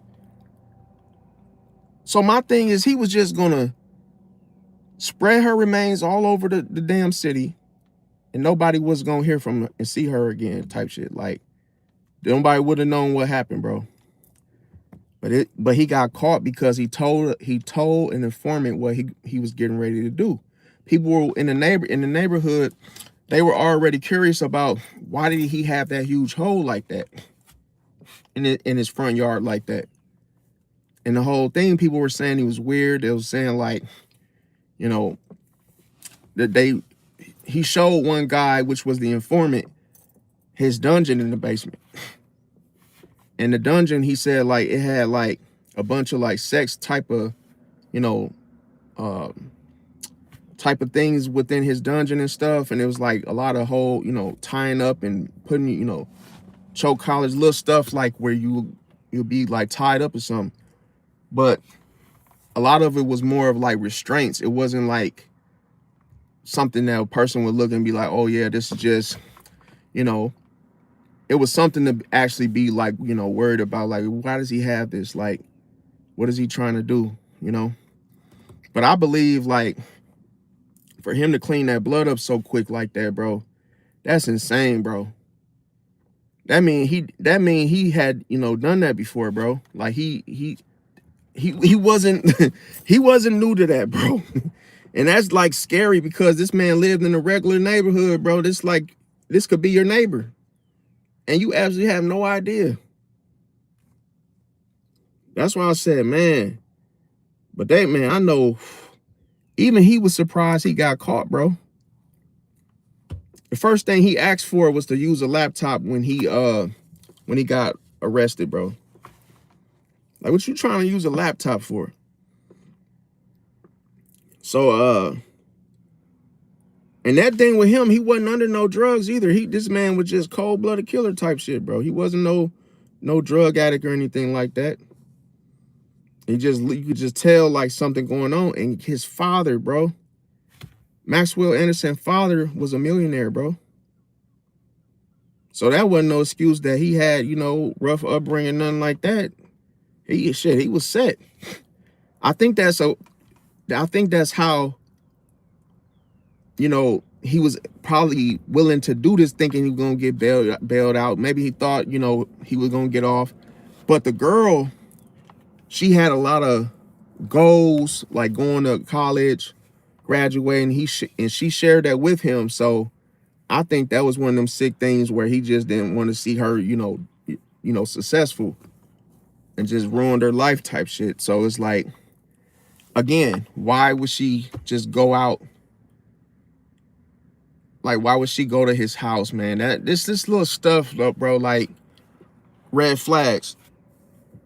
It's like she went to his house on the first date, which sound kind of, but I say in my city, when you go downtown, it doesn't really, you won't get them type of feelings, bro. Like, you would think that it's safe. Everybody looks happy. Everybody looks like having a good time. So downtown in my city, it's like, the people don't always look like with these type of, like, the shit that be going on, bro. You gotta know it's like like a surprise, bro, for people to be wicked like that, bro. Like, I can already see, bro, that like because it's a way he did more to her than I can actually talk about on here, obviously, because some of this stuff is way too like gory and just crazy. But he put her, like, I'm not gonna say in specifics, but like he put her in one of them little dungeon things that he had, and he ended up I ain't gonna I ain't gonna go, but yeah, I just don't understand how the hell you can do that, bro, and not have a conscience, bro. Like, you know how it's one thing to skin a pig or something, bro, or to do something with a you know, make with like the butcher with the woo with the food and the meat, or working in the meat department where you're, you know, slicing and dicing and you putting what they call it, Angus boneless, you know, whoop de woos and chuck roast steaks, you know, chuck roast. All I'm not really good with meats, obviously, but you don't catch my drift. Cutting up meat, in other words. But this man literally, he unalived her without, bro. That right there is just too fucking. That's some damn like horror type film type shit, bro. To where dude literally unalived her like woke, like, you know, us being woke meaning alive, bro. That's man, that's scary as shit, bro. And you know he must have drugged her for her to even be like out of it, bro, because her mother, or they had something going on. I think they had the app thing where you could like track where the person is or something. And that's how they found out that she was at his house. So that was like the last time the mother heard from her, because she said that, oh, I'm at, you know, this man's house type shit. So that's how the mother knew that, you know, he did it, because he was the last one with her. Then after the whole situation, he took her car, and then he ended up setting the car on fire with the evidence, with some of the evidence. And I believe that everything that was in that car was the blood that he, because the whole fire thing burning up the evidence. So that burned up the car and everything that was in it. But it's just that they found that girl leg, bro, just in the river. Like, damn, bro. My thing was like, how the hell did he have, like, when? Because it was just a short amount of time. It was only maybe like a day. This man in one day had enough time to cut her up like that, bro. That's too fast, bro. That's fast as hell. And it's to the point, like, when did he cut? He must have did it in that dungeon, bro. Because if he, with the whole dungeon, the little things like, with the whole thing, you put your arms in there and then you strap your arms down and you put your head inside of the little guillotine looking thing, bro. Man, what I think happened is he had to put something in her drink or something, bro, and had her out of it to where she couldn't, her senses and, her reactions was just off, bro, because ain't no way, bro. Ain't no way. Yeah, and a lot of people, Blue Sapphire, a lot of people, when it came to Punta Canas, or yeah, I think it's called Punta Canas, or it's like an island resort place that people go and you get like food, and them people was dying going to that. Punta Cana, yeah, I think it was called Punta Canas, and people was going to that and they wasn't coming back alive, bro. They was dying in the hotel. It was like somebody was bizarrely just killing them in the hotel. So people will go to the island resort.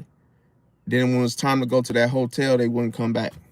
So it's like, I don't know if they cleared it up, they stopped it, or maybe they were getting bringing attention to them, to their resort, to the point where they had to stop. But then they had like changed it to where in the rooms they have no ports. It's like they only have one port to plug the TV inside. They don't have anything else. Like, it's all, the rooms are all made funny.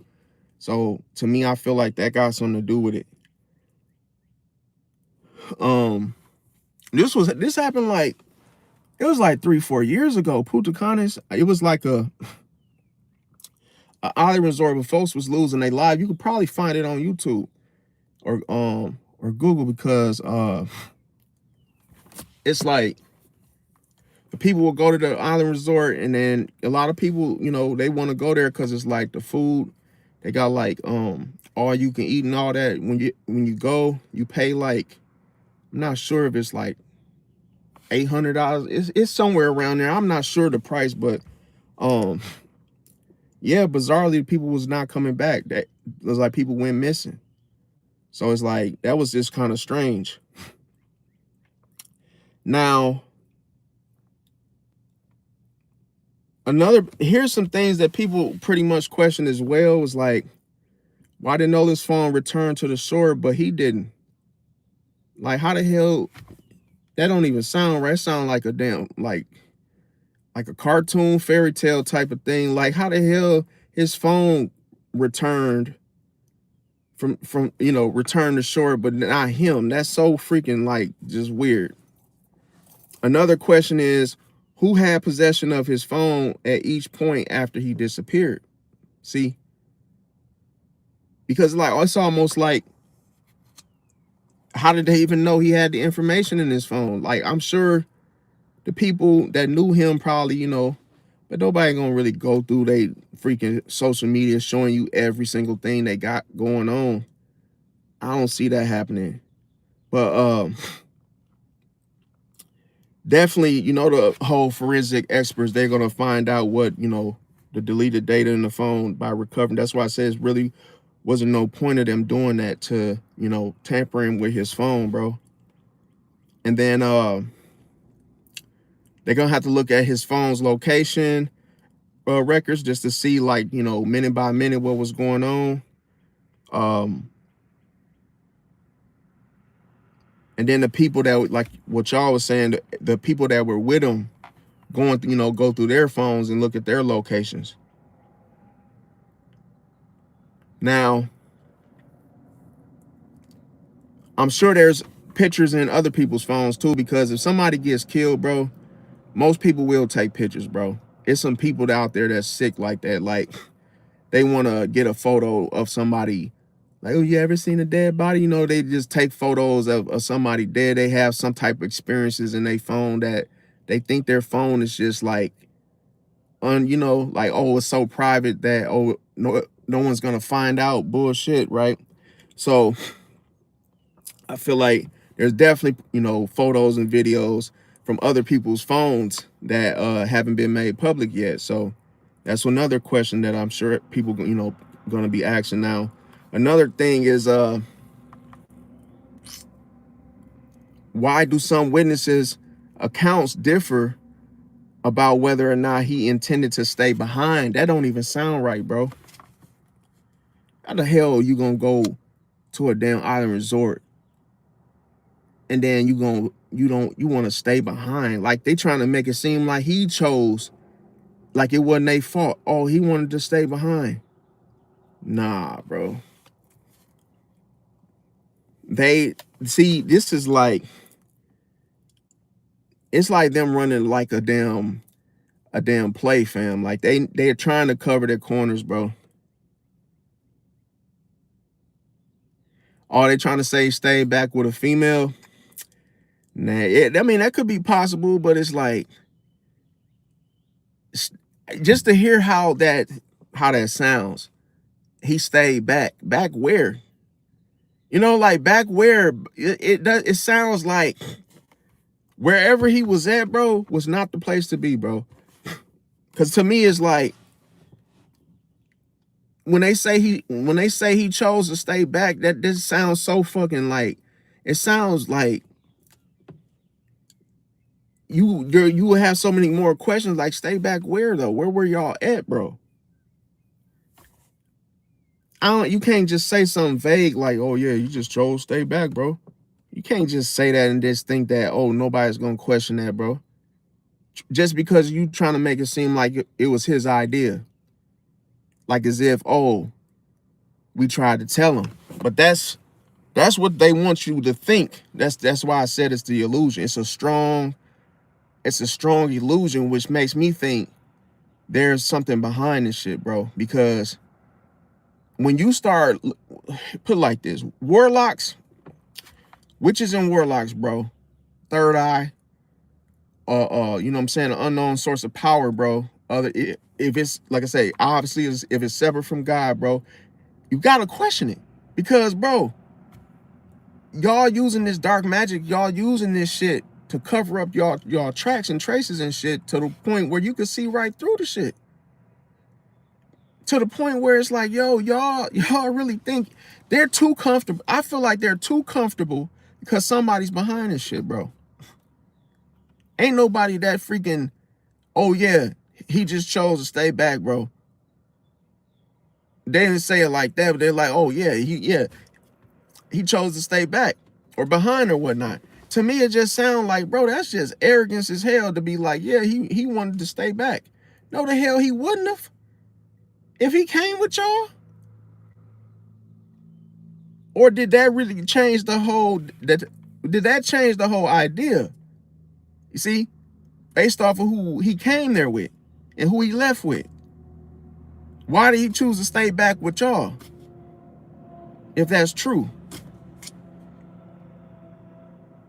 Either way, it still remains questionable. That's what I'm saying. Until a person stops asking questions, that would mean that, oh, it sounds like it could have happened. And then we would just have to wait to find out. But it's like, yo, it's so many questions going into this to the point with the sheriff, the phone, him saying, and who, to me, is like, who did he tell he was staying back or staying behind? Who did he say that to? And why? See how them questions right there reveal reality, the reality of the situation? Why would he say, I'm going to stay back if he came with y'all?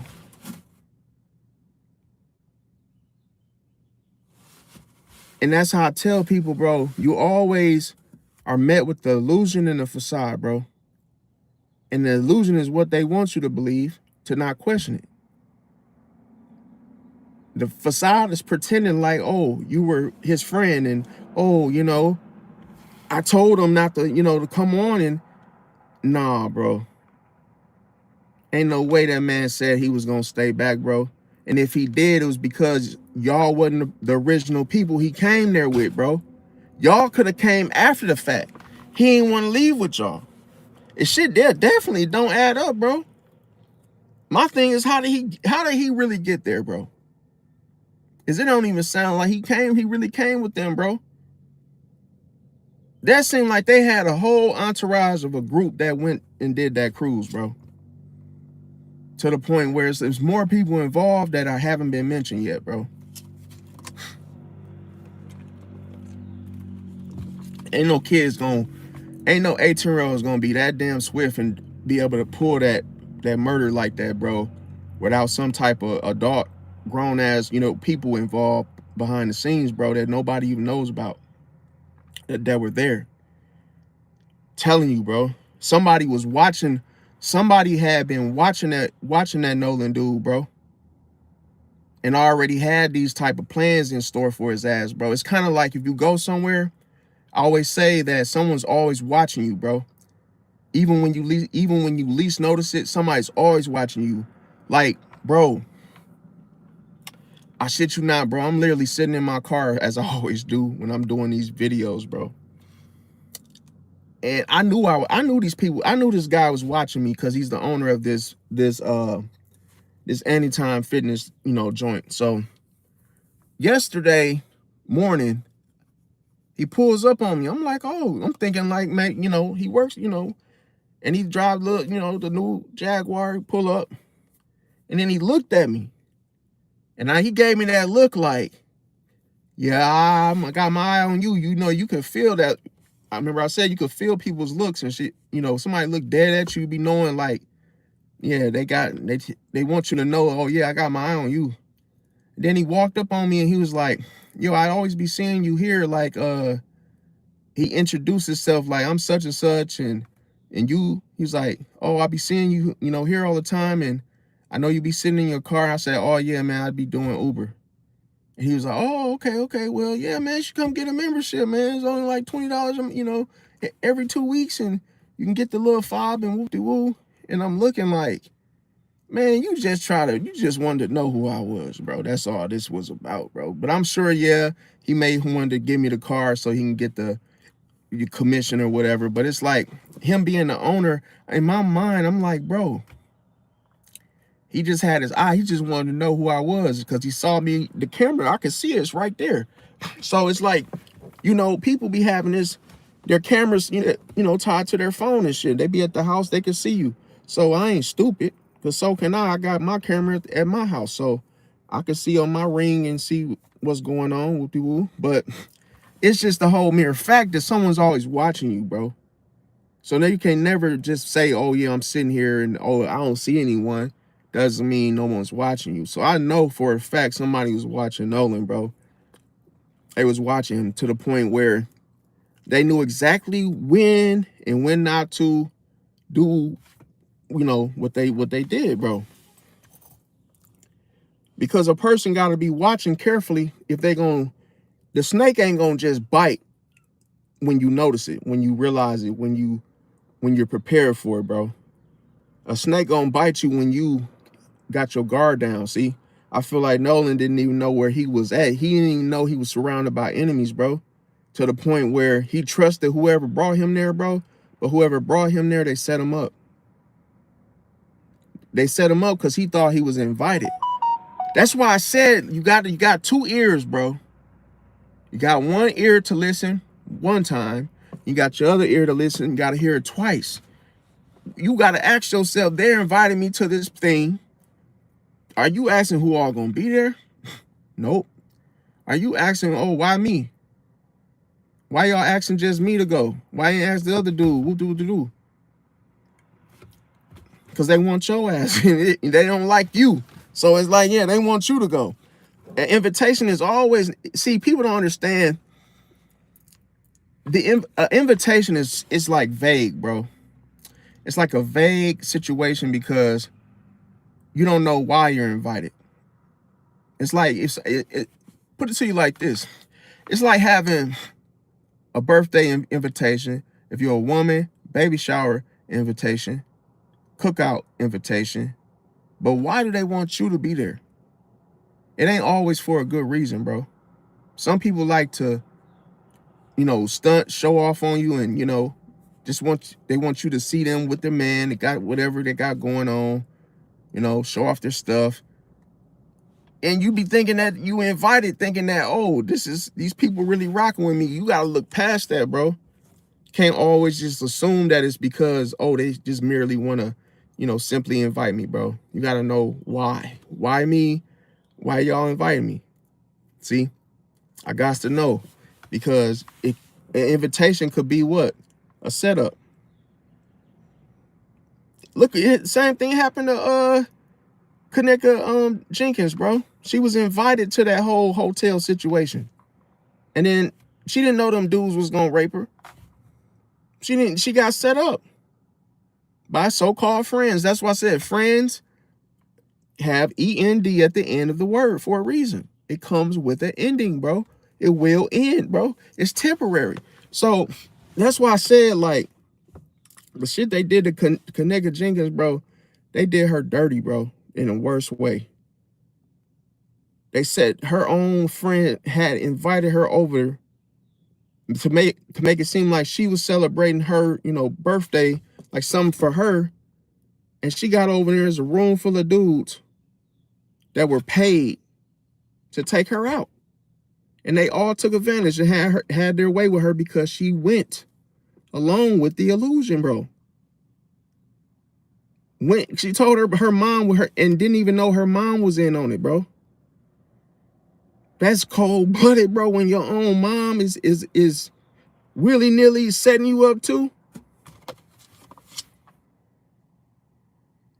Man, that's scary, bro. For real, when you're like, damn, you ain't really got the folks you really think you got nowadays. Okay, so like I said, who spoke to him last? Where was the, surveillance footage or the whole marina cameras that they have on shore and whoop de woo? All that matters. All that's to be questioned. And then the whole boat timeline. When did they get on the boat? When did they arrive? How long were they there? How long was it that him coming up missing or them, situation happening to him? How long was that? That amount of time? Who noticed that he was, but was like obviously the dude that said, yeah, hey man, he just chose to stay back. Nah, bro. See, and then you gotta watch this because remember I said the pattern is that once one lie is told, the whole situation's corrupt, bro. Now, the crazy thing is that they have to look at everyone and see if the same story is told, bro.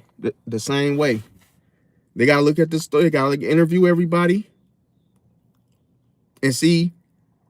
They gotta see if the same story was told or is there inconsistencies, bro. Because that pattern, bro. Remember I said, if the behavior was the same, bro, everybody was doing the same thing, then the same shit happened. That's why they did what they did. And, it's going to come out that way because inconsistencies. It's going to be inconsistencies because they all scared. Nobody wants to go to jail for the rest of their lives. So it's like, well, shit, hoping one man speak for them all, right? So here, with the whole argument about the whole phone situation, see? And then you got to ask yourself, was the recording on the phone even authentic, bro? Somebody could have took the photo of him dead and then tried to take a picture of absolutely nothing and try to lie and say, oh, yeah, this was the last time we seen him. Like somebody just gonna believe that, bro. That's why I be saying the illusion is strong as hell, bro. It's the strongest form of deception. A lot of people fall for it because it sounds so true, but it's not true. It's like if somebody say they love you, you like, well, why do you love me? Oh, because you never say no. See what I'm saying? So it's like, damn, you think you thought they were gonna say something good to match it, but they didn't. They didn't mean it the way you heard it, if that makes sense. So it's like if you tell someone, oh yeah, he chose to stay behind, that means you killed them, bro. That's like as you hear it, it sounds like he made this. You want the person listening to you, you basically trying to make him believe that he wanted to stay behind, to die. But you killed them, so you, in your mind, you're saying he wanted to stay behind, like, oh, yeah, you ain't slick. You killed his ass, bro. That's why you trying to convince somebody that he stayed back on his own. See how, if you say, for instance, if you say yes, it's almost like, why did you say yes? Because no is the complete opposite. It's like, you see how it's hand in hand. That's why I say, like, when somebody's guilty, they always do the opposite. They say, oh, I don't know what happened, because they know everything that happened. See, it's like that's how you're able to catch people lying, because it's one or the other. That's why I said it's easy. It's either yes or no. If you say, man, we was all just on the boat. We was playing paper, rock, scissors of who would literally jump in the water or hit a cartwheel in the water. And then Nolan, he lost. And it was Nolan's turn. And then, yeah, he hit the cartwheel off the thing and he hit his head on the fucking pole going in. And then when we were like, yo, Nolan, let's go. Nolan was like, yo, I'm gonna stay back. Why that don't even sound right. It took that. What does that sound like? He's trying to convince the person to really believe they ain't had shit to do with it. But they did. Do you see what I'm saying? So when a person start rambling about, oh yeah, they try to make sense. step by step by step, like, oh, really trying to convince you that that happened when it really didn't. Because they know you gonna question them and say, oh, well, how did he get that red mark on the back of his head? You're trying to cover all bases to not be questioned. But that's why anytime you want to catch liars, manipulators, just always know they hate questions, bro. They hate questions because they're not prepared to be questioned. They were hoping you would just believe the deception. They're hoping that you will just fall for the illusion. The illusion is what people use to hurry up and get out of some shit. You think you hearing one thing and you think love means love, but really they only love you because you don't say no. And that part you don't know because you didn't ask the question. You didn't say why you love me. My question to the dudes is, how'd you get his phone?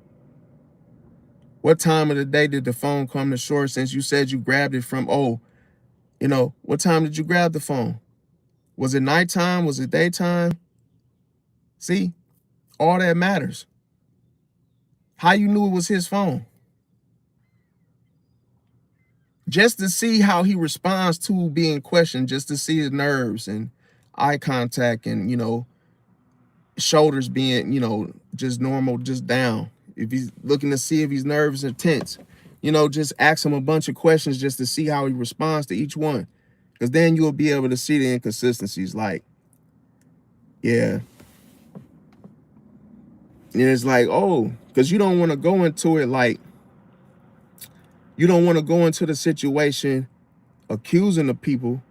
So you want to ask the questions like you really feel like you really like you're really listening to what they're saying, but you really are just investigating the situation. Oh yeah, I see you got his phone, and you were scared, and you just how you get them like that, bro. And then it's like, and then you got to go into the emotional cross-examination where you start saying, so did you and Nolan, did you guys always see eye to eye? Or did you guys fight sometime? And it's just, well, I didn't like, we used to fight sometime and argue, and that's how you get them. Because when you look at the emotion and you ask an emotional question, you get an emotional answer. Based off that emotional answer shows like how you feel. Because if you have no remorse and he just died, bro, you're guilty, bro. You killed him. Because that's what that whole, he chose to stay behind. That's the whole cold-heartedness of, well, hell, he ain't my damn brother keeper. You know what I'm saying? Like, he chose to stay behind, meaning, he chose to die. I ain't responsible for him, is basically what he's saying. So it's like, ain't nobody gonna say that shit, bro, knowing somebody passed away, bro.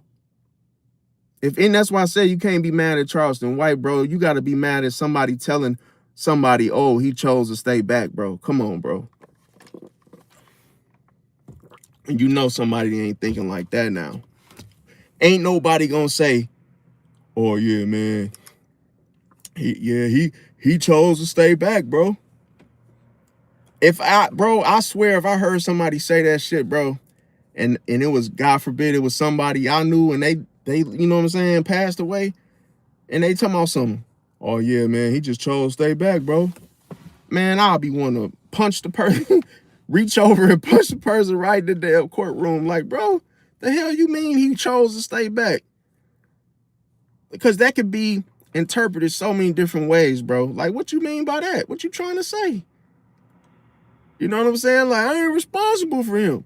I ain't what the woo, like, it ain't my fault.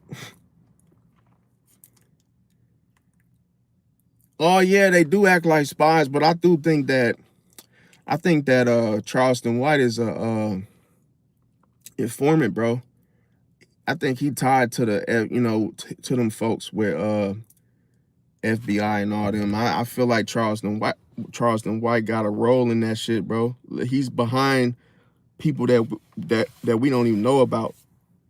because with that situation with mob ties, bro, that just shot at him, I feel like he gonna end up getting them involved with that shooting that them folks. He just almost they put a hit out on him, bro. That they tried to take him out just recently. So to me, for him to be like nonchalant and how he just be like laughing, it sounds like he's trolling, but he's dead ass serious, bro. I feel like Charleston White setting him up, bro. Like he's like he's telling the mob tie dudes like, come on, just bring it. And he laughing and taunting them because he knows he has he has some type of dealings with the FBI and that can really, send a RICO or something out to get them dudes locked up so that he can get, interviews off that shit, make money, go viral. Charleston White is like a good business. He's like a smart businessman, but he's just like, he tries to play like he's this like troll. Everybody thinks he's a troll, but I feel like he's really smart to the point where he knows how to play people out of their positions, if that makes sense. And just deflects the whole power because he know who he dealing with, and he know how much influence that he has. He uses it as his advantage. Because no matter what, like I feel like Charleston White knows how to get under people's skin, bro, real quick. And he knows that him getting on, he knows that him exposing the mob tie dudes, he know he gonna get them gone, bro. It's just a matter of time. And they don't even see it. They playing with fire. For him to get under their skin, to have one of the mob tie dudes, what's his name? Prince Jr., that shot at him. That was the dumbest thing dude could have did was shoot at him, bro. He's cooked, bro. Because now I won't be surprised that they get hit with some type of, charge or somewhat that's going to be on that grand scale of like, a really big situation. It's going to be something that they're going to have to probably do some time behind. Because I think with Charleston White, he get them police involved in a lot of stuff that he may have caused, but it's like, yeah, he started, but these folks could have, it's like they didn't have to feed into the shit, bro. They entertained it and fed into it, bro. It's like a trap, and they fell for it. Now they got, they're gonna be entangled into that whole, prison, sentence type thing. Oh yeah, I know for a fact, that J. Prince Jr. they ain't nobody to play with, but you gotta be careful because they don't know Charleston White, bro. See, like, some people, this is why I said, like, you never know with influencers, you never know who's behind people, bro. Like, where did Charleston White come from, bro? How did he become so big so fast that, like, dude just started a YouTube channel a couple years ago, and then he just blew up to where, who sent him, bro? It could have been an industry plan. You don't know. It could be an industry plan. It could be informant. He could be working for the CIA. We don't know, bro. All we know is what is shown to us on the, as far as the YouTube. But like, we don't really know him, bro. We don't really know who he know. And by him, flaunting it, he's bold and, super confident about how he behaves, bro. That's a scary situation to get into it with him, bro. You don't know who he know, bro. I always tell people that, like, always try to find out who people know, because, bro, you don't want to just be getting into it with folks, bro. You don't know who they know, bro. You could literally get into it with somebody that's like got a, their dad's a sheriff. They're, got all kind of shit that can get you gone, bro, to where, that's why I be saying, be careful, bro. You gotta look at like the Aiden Rosses and the Kai Sinets and all these folks. You don't know really how these people really got to where they are, bro. And I don't believe that it's just from streaming, bro. I feel like they really ain't telling you the full story, bro. Like, I feel like a lot of people that sold they sold, bro. I feel like a lot of people then sacrificed and did a lot of shit that we don't even know about to get where they are, bro. Because if you really like, now I'm just saying from I'm just looking at experience, because like everything to get to a point of that type of uh to that type of level that they are, it's almost like, you know, it's not that easy, bro. Like, to get to, even if you were a streamer, even if you had, you know, even if you could afford the, you know, camera, the whoop de whoop, you know, but it's like, to that extent of what they're doing, they're so high into that, you know, that at the level that they are in, it's almost like it's gate kept to where only the people that sacrifice and do the deeds and all that stuff get to that level, bro. That's why it's not so many people that are like just fully, you know, famous and rich at the same time. Because I feel like some people with YouTube, excuse me, some people with YouTube, they get famous, but they don't always be rich, filthy rich. But it's like some are. It's a handful of people that are, you know, famous and wealthy. But it's like when you get to that Kai Cenat like level, and you know, Stream University, all these little things, bro. Those people that are up there, they ain't gonna never tell you the shit that they sacrificed to get to that level, bro.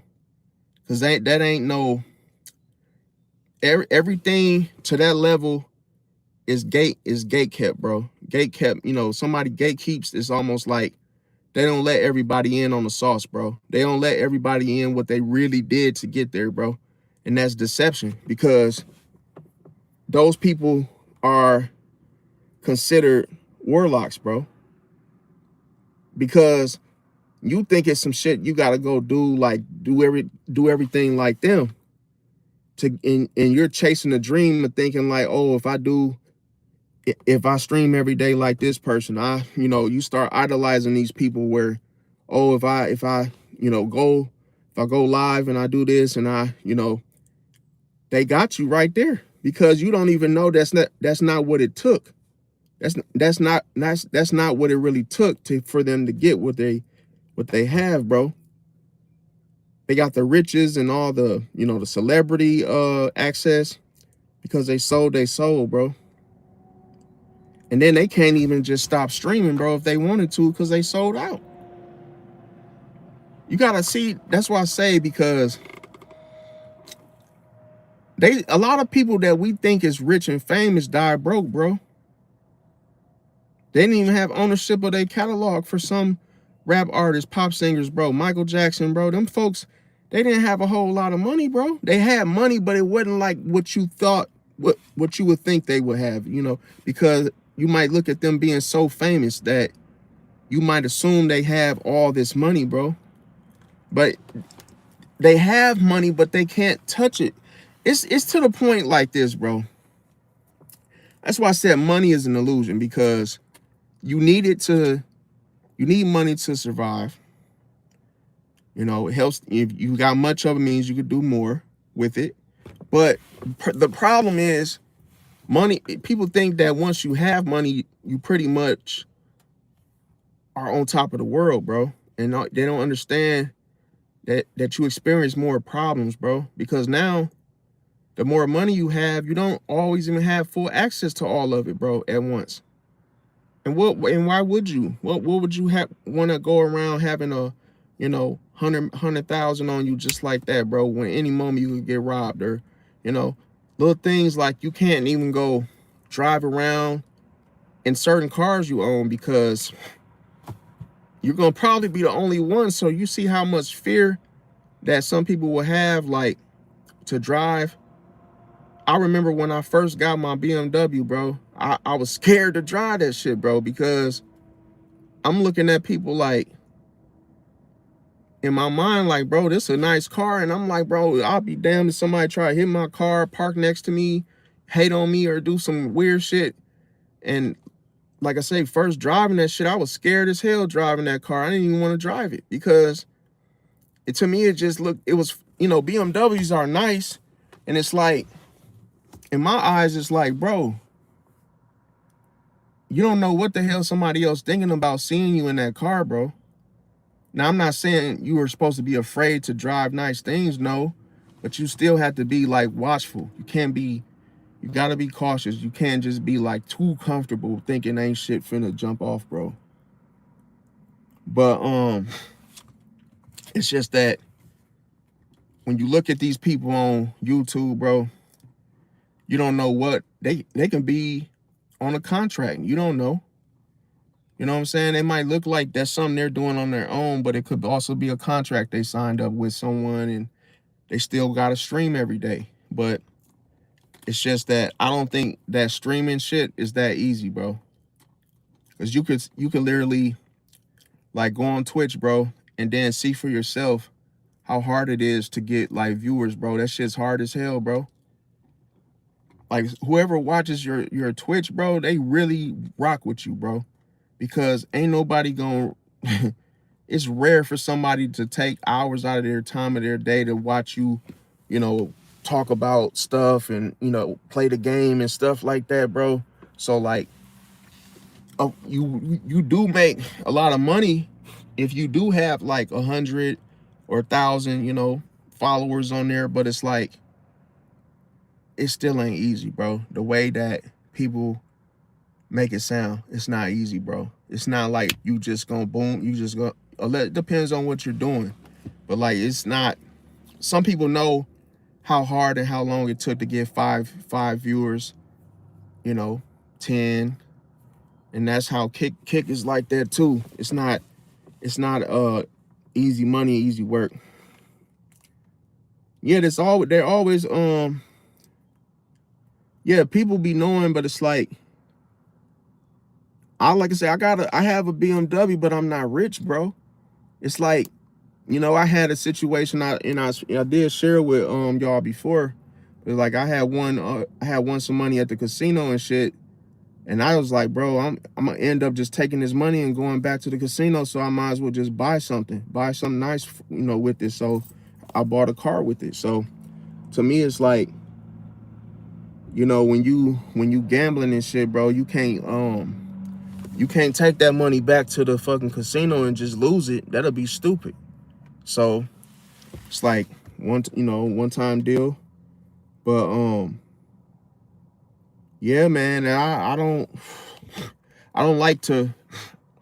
I kind of wish I never bought it because like when I bought it, I was basically buying it, trying to be a baller, trying to be like flashy and shit, bro. And then I realized, damn, I ain't even driving this shit. Like, I only got like damn near like 15,000 miles on it, bro. And it's just like barely drive it. I be on this car because this is a work vehicle, but like to me, it's like, bro, I will say it drives smooth. I feel like if you go out of town or you get on the highway, it's like a smooth ride, and it's like you don't, they're fast or whatnot. But like if you need work done on them, that's a whole nother story, bro. I remember my battery died, bro. I didn't even know where to put the fucking cables, bro. BMWs is like, when you pop the hood, it's just you pop the hood, it's just like you can see the engine block, but you can see the engine, but you don't know how to get in that damn thing. It's like, dog, where the hell is the battery? Where is this? Where is that? Where I put the oil at? Where that? And it's like, nope, you can't see none of that shit, bro. You got to look at the manual or go on YouTube and find out, but it's not easy for you to work on it yourself, bro. But yeah, man, getting that jump was crazy, bro. And then like with the whole key fob thing, if the battery, dies on it, they charge you like $300, bro, for a new key fob, bro. That shit is expensive, bro. $300 for a key fob, because or you could put battery in the key fob yourself, but you know, if you know how to do it. But yeah, so another thing is let me see what else I got for you. There's a couple different things that could have happened. So here we could consider that, you know, if it was let's say if it was an accidental drowning here, boom, after becoming separated from the group, we can look at that as a scenario that could have happened. But then it would be a medical emergency that could have took place after that. So that's what I'm saying, bro. It's like, you know, that would have been some type of evidence, like, okay, well, the examiner showed boop de boop, and then boom, you know, it'll be followed by the drowning. Like I say, it could have been an accidental injury that led to him entering the water in the first place. But then if he had some red stuff on the back of his head, fam, that's like, to me, I mean, I ain't gonna say like he got bit by something, but bro, something bit him, something hit him, something to cause that injury. Of, if you see red on the back of your head, bro, that mean your stuff then got pushed back to the white meat, bro. That's what I'm sensing. Ain't no red just gonna be on you. Got water everywhere, bro. Come on, bro. That means somebody literally whacked him upside his head with something, bro. Or he had hit him, you know, an accident. He either, I ain't even gonna say hit a cart. I don't want to say that, but it's like, I just feel like something happened. Now, what I think led up to this is some type of altercation, bro. Some type of argument led up to this, bro. Something escalated because, and it could have been something unintentionally done. It could have been to the point where as something, it could be like, it could be a situation like, it could be an intentional homicide, but at the same time, I feel like it's followed by a cover-up, bro. Because if the situation was escalated and it happened from a confrontation, I feel like it would have been followed by attempts to hide what happened, bro. At the same time, like, as they did what they did, they were hiding evidence, bro. Somebody that was with them probably was smart enough to know that everything they were doing was evidence.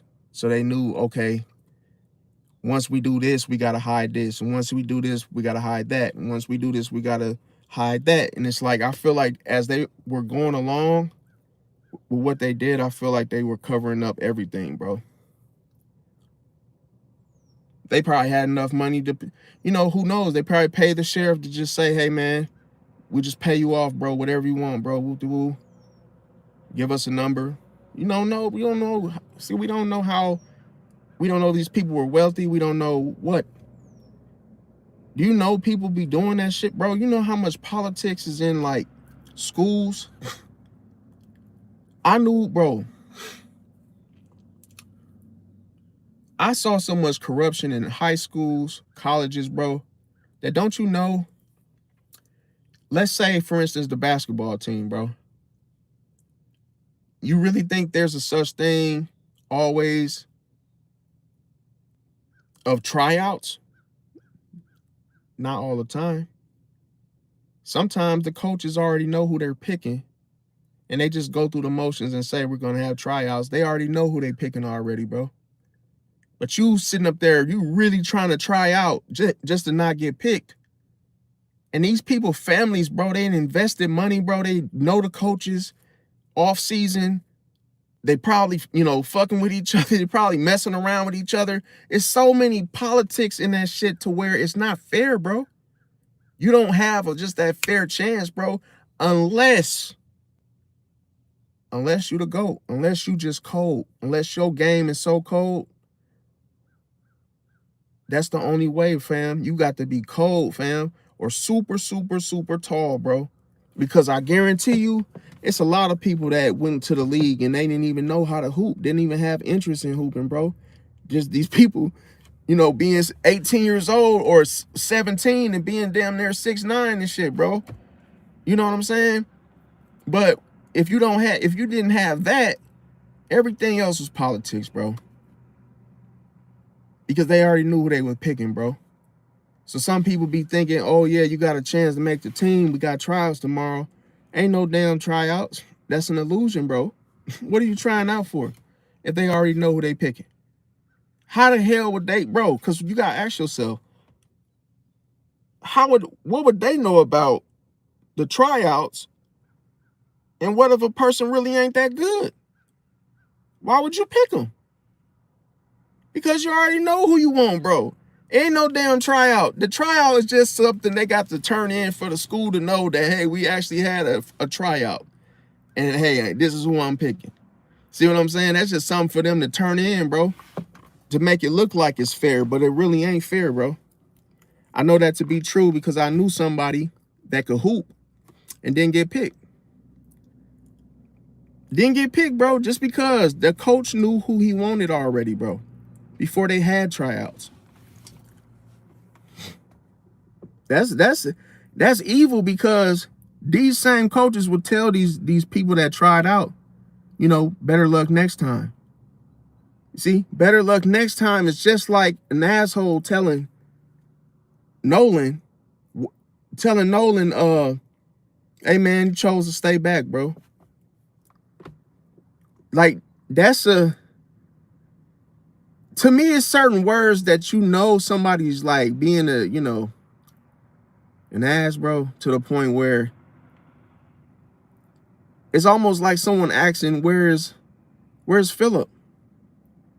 Oh, don't worry about him, man. Yeah, he chose to stay back, bro. We gonna keep it pushing. And then you sitting up there thinking like, why would Philip say that? Did he really say that, or this dude is just being a douche, because he don't want him around, like as if he don't want to deal with him anyway.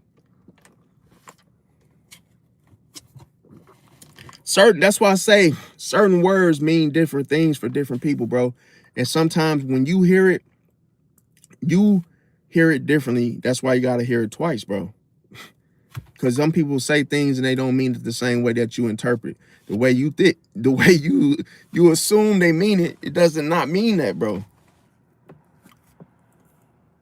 Like if you say stuff like better luck next time, do you really mean that? No. You don't give a damn. If you say something like, oh yeah, man, well, it's always next year. Ain't nobody thinking about next year. when right now you didn't make it, bro, that's heartfelt to people that really want to be on that team, bro. That been practicing all summer only to know that there really ain't no raffle or no random picking.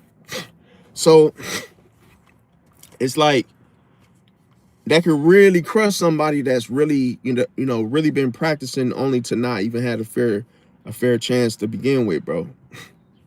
Because I know with the games, the parents, bro, they be super involved. They be knowing the coaches. They be knowing everything, bro. That they be knowing the damn family of the coach. They done had dinner together. They went out, partied together to the point where, bro, these people know each other, bro. How are you going to be brought over them, like picked over them, their kids, bro, to where the parents know what they doing. See? Because the parents want the pictures, they want the videos, they want the footages, they want the trophies. And they like, oh, well, yeah, well, my son's going to be playing, yep, next year, 4 years. You wonder why some parents actually have that. They actually have the memories. They have the footages. They have the pictures. They have the, everything from what their children or their kids, what they've experienced through high school, to where all 4 years of what they, wrestling, tournaments, and it's like every single year, that's fishy. If they made it all them years, bro, unless you were that good, bro, you better have number one or, championship this, championship that to really show it. Otherwise, bro, no, if you just participated and you made the team every time, that's because some politics, bro. That's why I say. That's why I say everybody don't have. Just because it looks fair doesn't mean it is fair, bro. Now, another thing is it's a lot of things that's gotta be asked, bro. It's a lot of things. I'm sure they're gonna pull all of this stuff, like the GPS records that's gonna show, everybody that, well, it's gonna be from everybody that was involved. The 911 calls, when were they made? All kind of, like I say, reports missing, all kind of stuff, bro. Because if I'm gonna tell you where they messed up, the sheriff, basically saying there's no foul play, bro. That right there, he probably gonna end up getting fired, bro. Telling you, bro, this is gonna be a big, huge ordeal situation, bro. If he gets off, if these people get off, bro, that shit was somebody's behind that shit, bro. Maybe Donald Trump, maybe something going on. It's gotta be like that dude that went to Kenosha, bro, and started shooting everybody, bro. Trump had something to do with that, bro. And guess what? Trump got him out of jail, bro. It's cold-blooded. Like the people at the inauguration, bro, that went in there and just started tearing up shit, shooting, just kicking ass, doing stuff, bro, got them all out of jail, bro. I'm not sure if they went back. I'm not sure what happened after the fact, but it was like one point in time when he got them out. And that's what I'm saying. Now they trying to get R. Kelly out. They trying to do all kind of crazy shit, bro. Like, so I feel like if these people get off, it's got to be some type of higher power behind the whole situation, bro. Because I'm telling you, bro, that's the only way these type of people will get off, is because they got some type of influence, bro. They got some type of strong influence backing them, bro. To where, you think about how that day was when Trump tweeted what he tweeted. Then Trump, he turned on Pence, bro, to the point he's like, yeah, man, hang Pence. Them people was finna, man, bro. I'm telling you, bro, like, you gotta really look at the situation, bro. Like, and people will do anything that Trump tell them to do, because Trump is a manipulator, bro. He knows what to say to get people to move. He knows how to say things in such a way that will get you feeling like he's going to empower you, or like, oh, like how Trump will want things to go. He want things to be like the old days, bro. And like a lot of people don't know, though, he says a lot of things, but does he keep his word? See, he's a Gemini. So it's like he could tell a bunch of lies quick. And like, the lie he told, or he won the election. No, he didn't, bro. He stole it. So it's like, you gotta know, like, keep it real with yourself. Even if you're a Trumpster, it's like, bro, he stole the election, but he did not win, bro. And that's why I'm trying to tell you, like, some people are entitled, bro. They think like that, where we'll just go take it. See, that ain't no different from somebody walking in the store and shoplifting, bro. You really would go take something from somebody? It's just, I'm just keeping it real, bro. I don't hate, like I said, I don't hate nobody, but I'm just saying, like, when you look at a situation, bro, you got to ask yourself, like, wait till the paper money leaves. Wait till that's no longer, a thing that's no longer around, and we be sitting around using, chips and shit. So it's like, you gotta look at things from a different perspective on all ends. Now, I will say another question that I basically came up with is that, what else did Nolan have on him? Because this is strange. Like, I don't think the man just had a goddamn phone on him. What else did he have? You know what I'm saying? So that's fishy, because I'm sure he had other personal belongings. He went on a freaking cruise. Come on, man. And he have a pair of black shades, or you know what I'm saying? Like, what would you just gonna bring your phone? No. Let me see. Oh yeah, definitely. They definitely tried to take out Trump, but that's because a lot of people know what he's really up to, bro. What he's really trying to do. Like people really, some people know what his agenda really is, bro. And sometimes you gotta be careful because Trump can turn on you at any time, bro. Like if you see, I'm gonna tell you the secret. You gotta watch how people treat other people, bro. And like some of the people, he will fire you just for disagreeing with him, all kind of little stuff. Like, and some people, you know, think it's funny, but it's like, bro, he really showing you his true colors, bro. He don't have no. He'll do that to anybody, bro, that don't agree with him. Another thing I would say is that they got to make the conclusion based off of, was it an accident, was it some criminal, like a criminalistic situation, and see if it was an accident, it was natural, because like they're gonna end up having to find out what really happened, bro. Because what the first thing they came, I guarantee you, they're gonna be like, oh yeah, we actually found this or this, because they're gonna have to have something to present, bro. It ain't gonna be no whole, no foul play whatsoever. Like maybe it really wasn't if it wasn't any foul play, probably because it wasn't no weapons involved like guns, but you never know. I guarantee they probably ain't gonna even have nothing from those footages from the damn the whole boat situation. So that's just crazy how this went down, y'all. Yeah, I mean, yeah, definitely. It's just crazy. Yeah, I feel like, I think that's why they don't really want this situation, nothing to, really be investigated because of that. It's just with this type of situation, what I say is what sparked my interest to it was that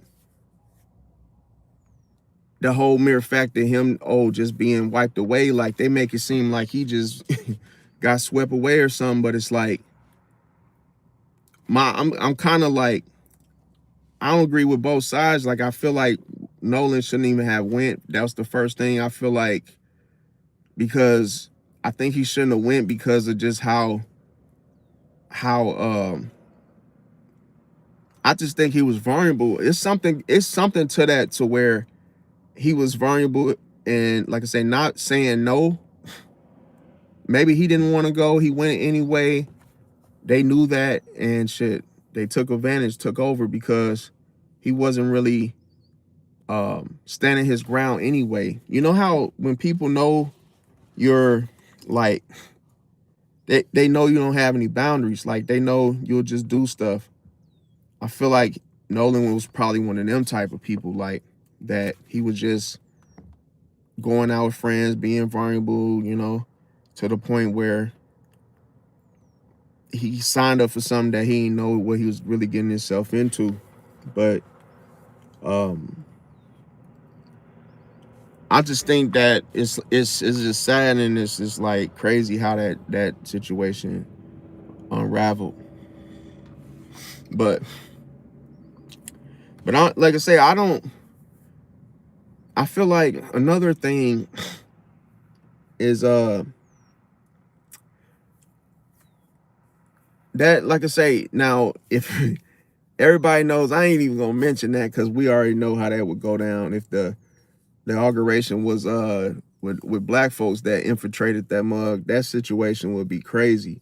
It wouldn't have been like that, fam. They would have had martial law and everybody out there that night. If that was that, it would be different. But that's the thing. The whole difference is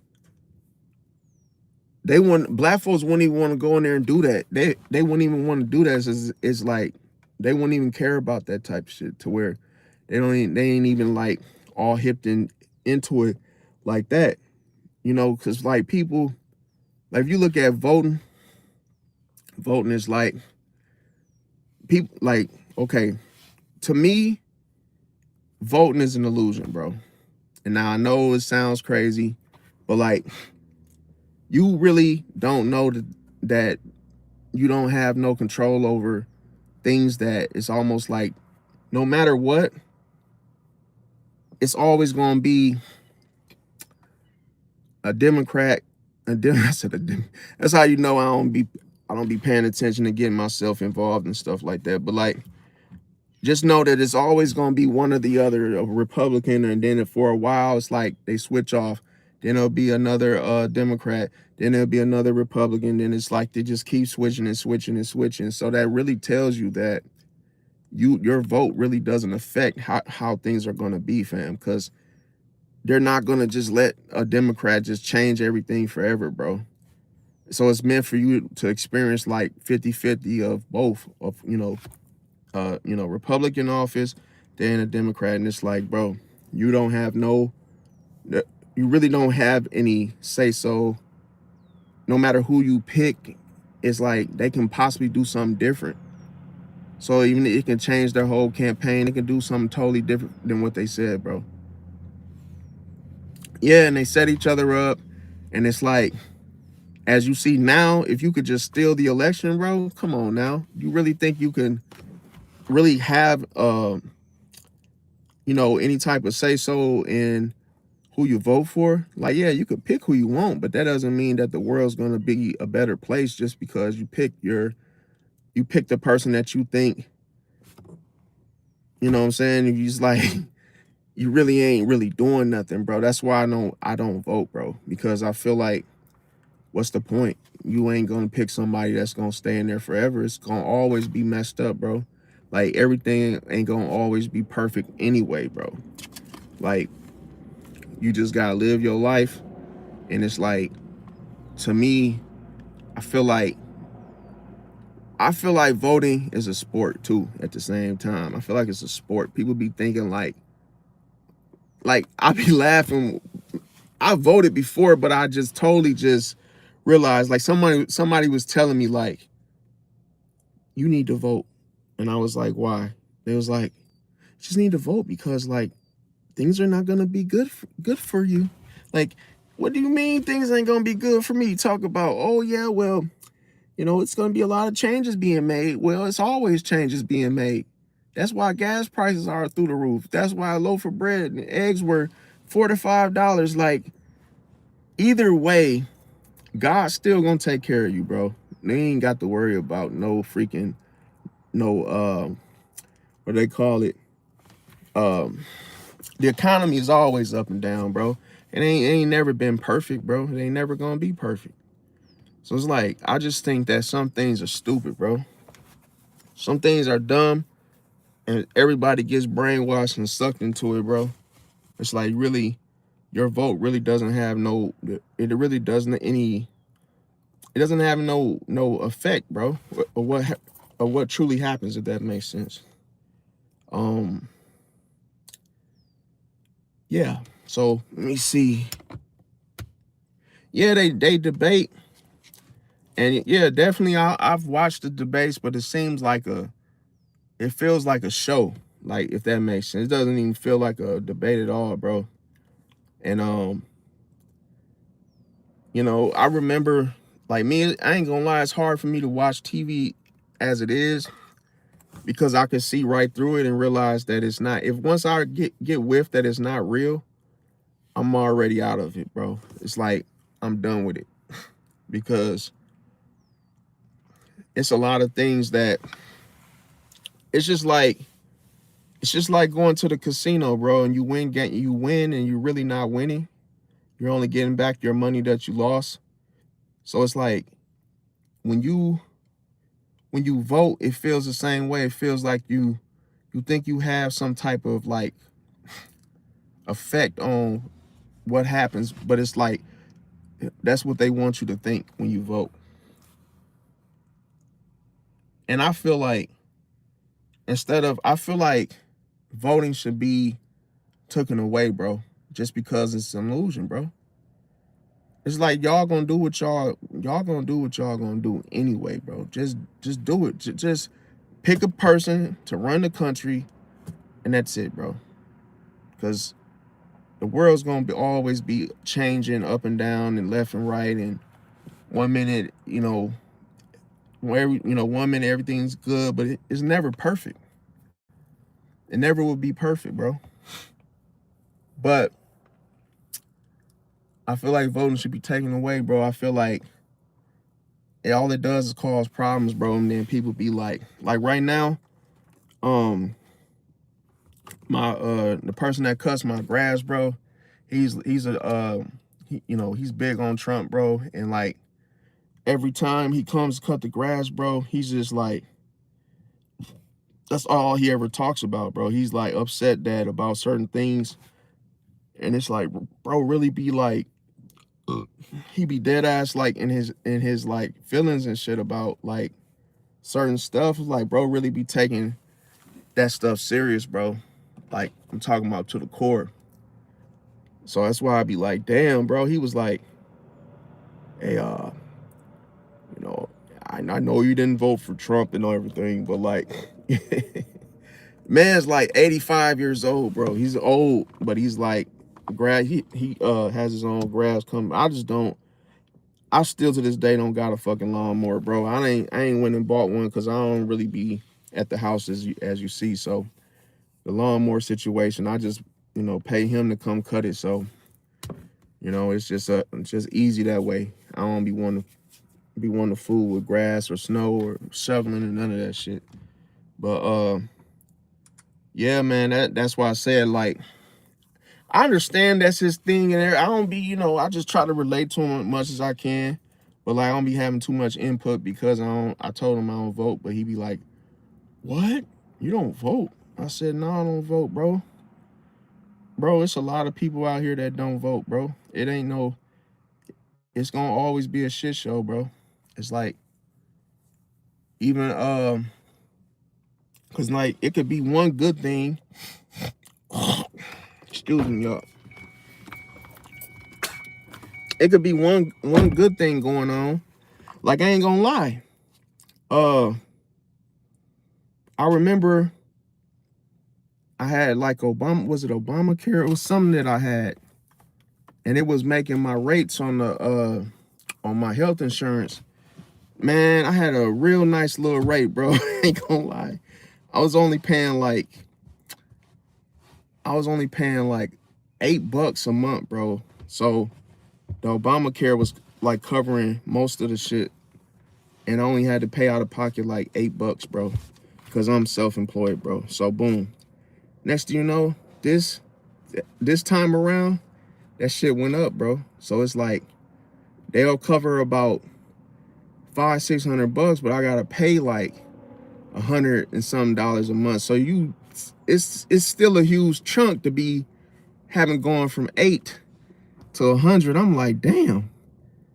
Now I gotta pay $100 a month for my health insurance. But health is important. But I'm like, damn, when they had Obamacare, that shit was cheaper, bro. But it's just like certain things that you notice that are here for a little bit and then gone. See? So it's like once you change from that Democrat to Republican, something changes that you were benefiting from, and it's like, damn.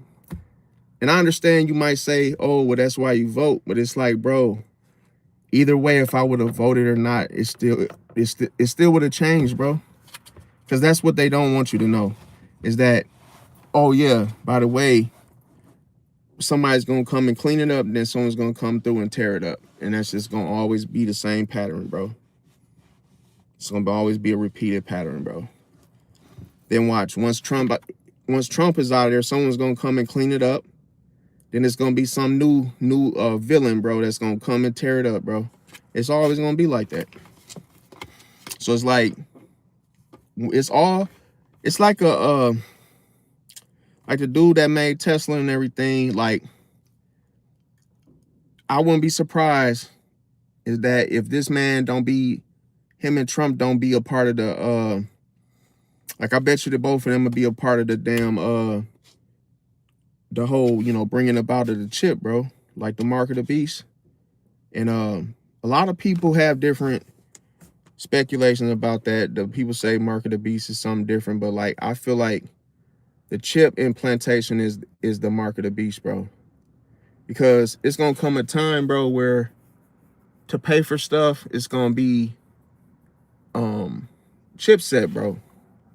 Like sim, you know, like when you, let's look at our phones, okay? Like as you see, the phones keep, you know, keep changing. First it was like, you know, CDMA, then it turned into SIM. Then they're trying to get rid of the SIM card. Now they're trying to use eSIM, so you don't need the SIM. So it's like, you know, phones had, you know, SD drives, you know, different things, and they took them away, they changed them.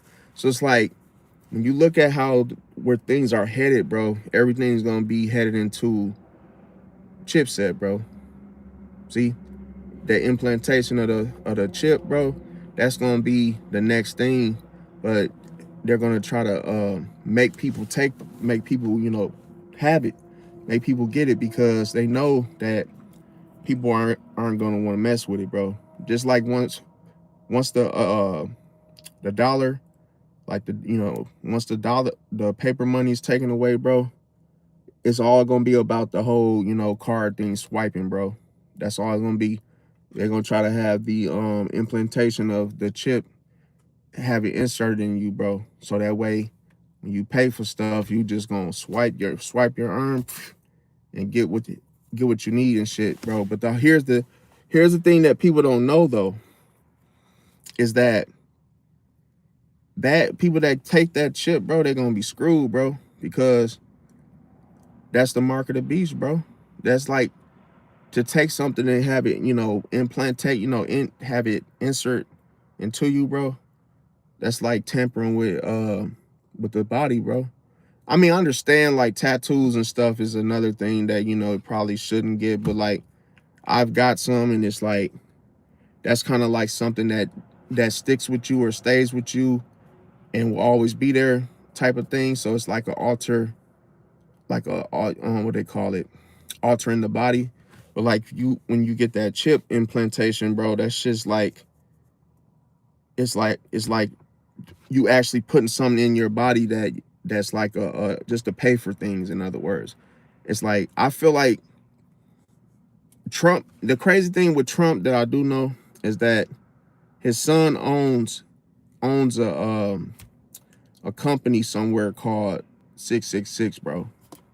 And I just, you know, I'm gonna just leave it at there because I don't want to go off into it too deep. But like, that's kind of strange that his son owns a company called 666. That's just kind of like a subliminal to me, bro. So that's why I'm like, people don't really know too much about what 666 really stand for, bro.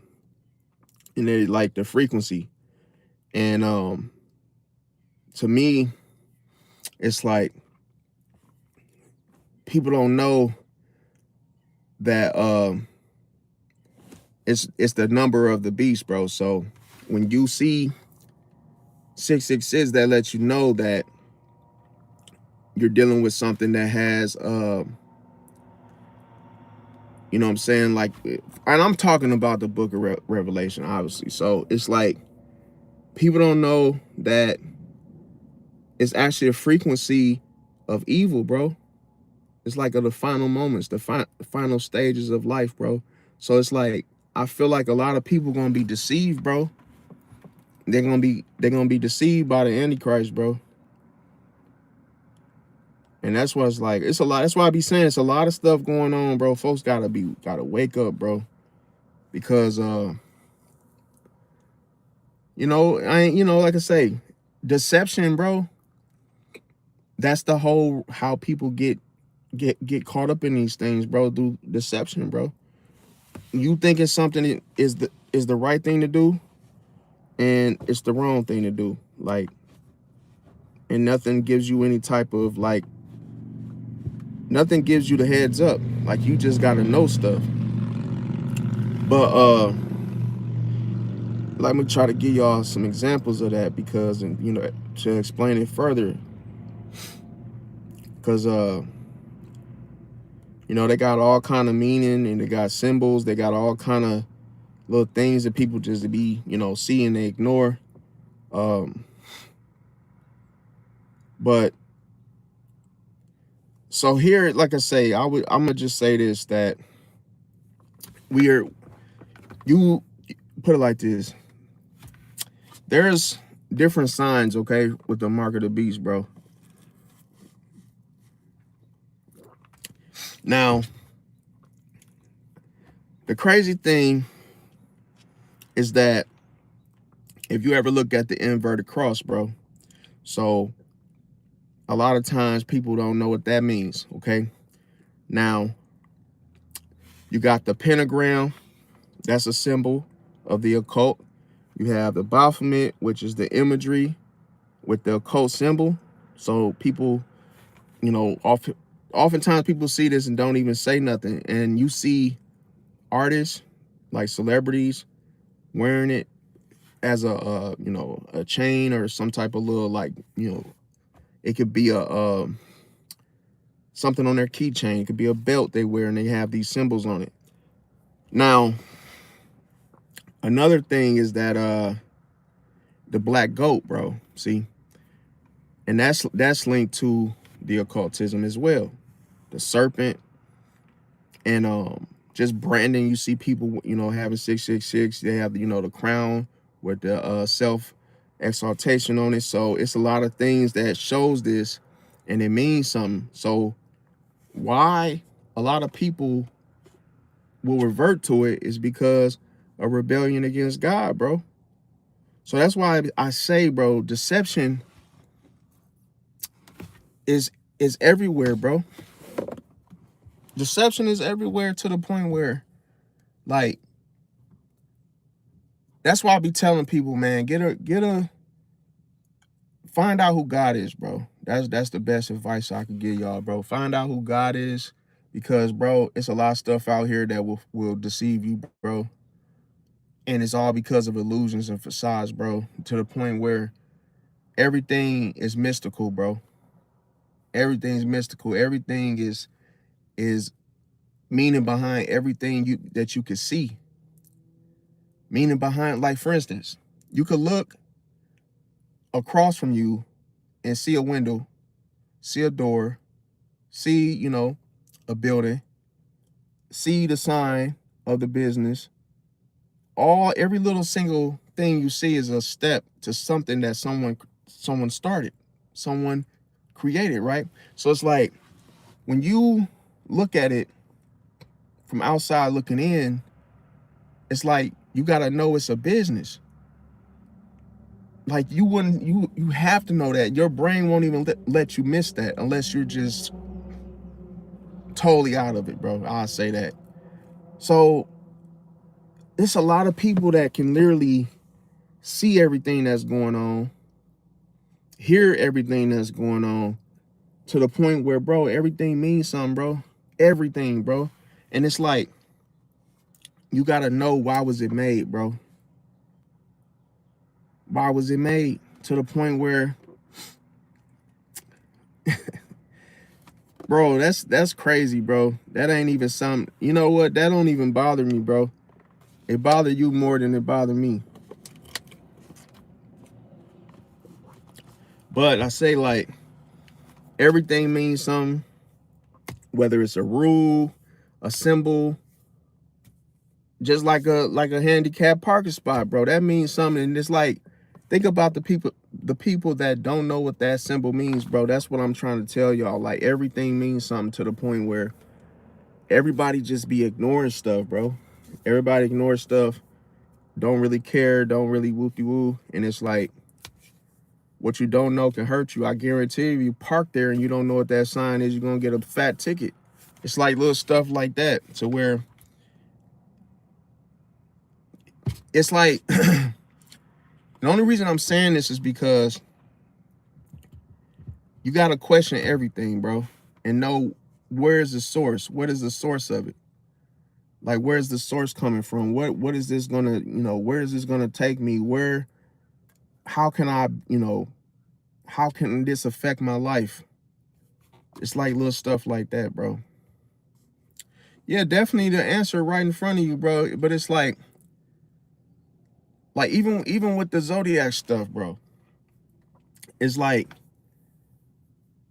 that, yeah, different people's signs and everything, but bro, I always tell people that, God is more powerful, bro. At the end of the day, bro, because like signs is just something, yeah, you discuss or about, or but that's like really something that's not like important, bro, to be like basing your life off of it. But I always say to use it as a tool. A tool is just like, hey, well, if I want to know something, I'll just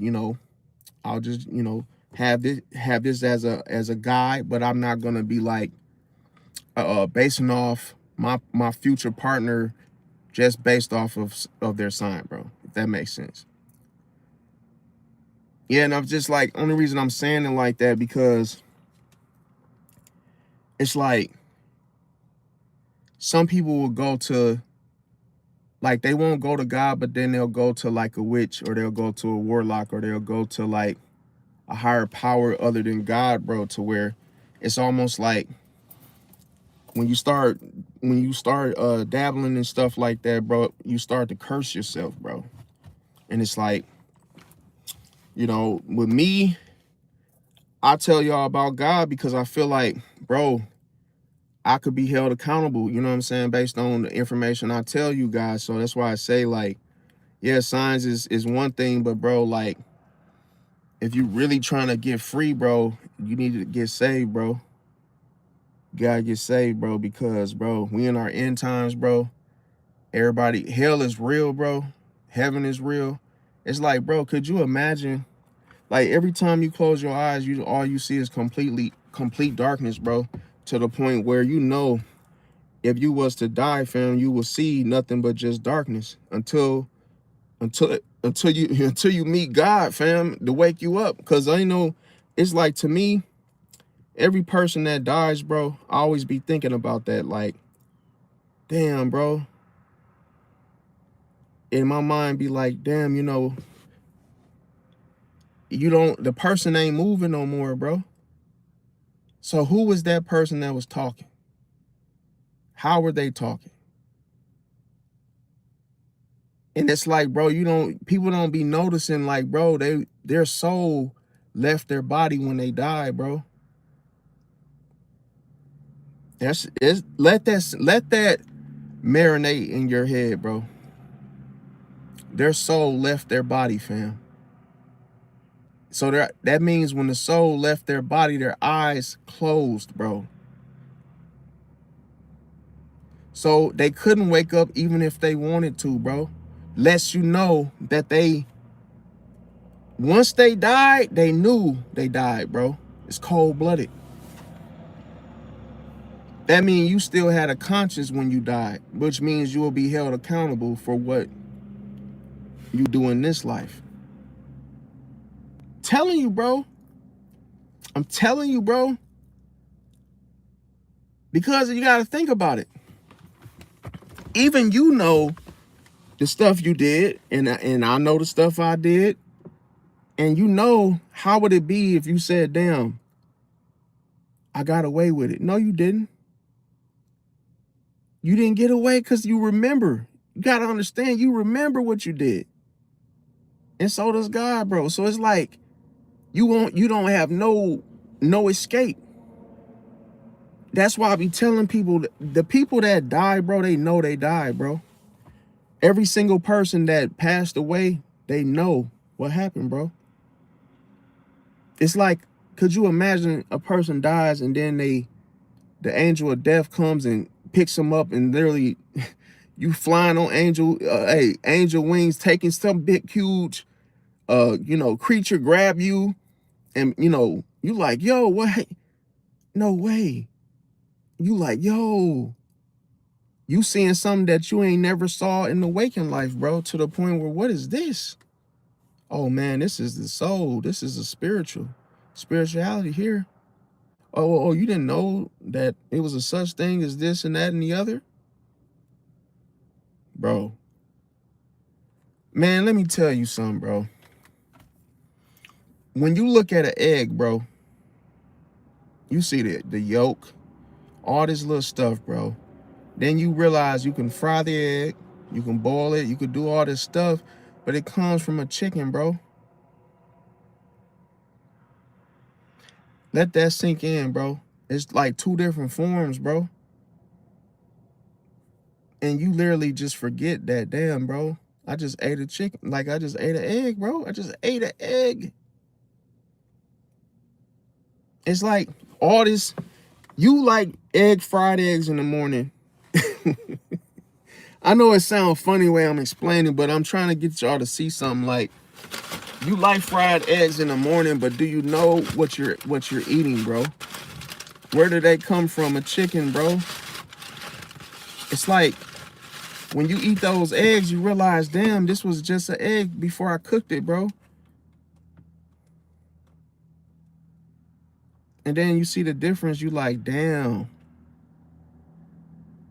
So you could be cooked once you wake up out of that egg, bro. You could be cooked in another ram, fam. That's why I'm like, bro, you don't like, I ain't gonna lie to you.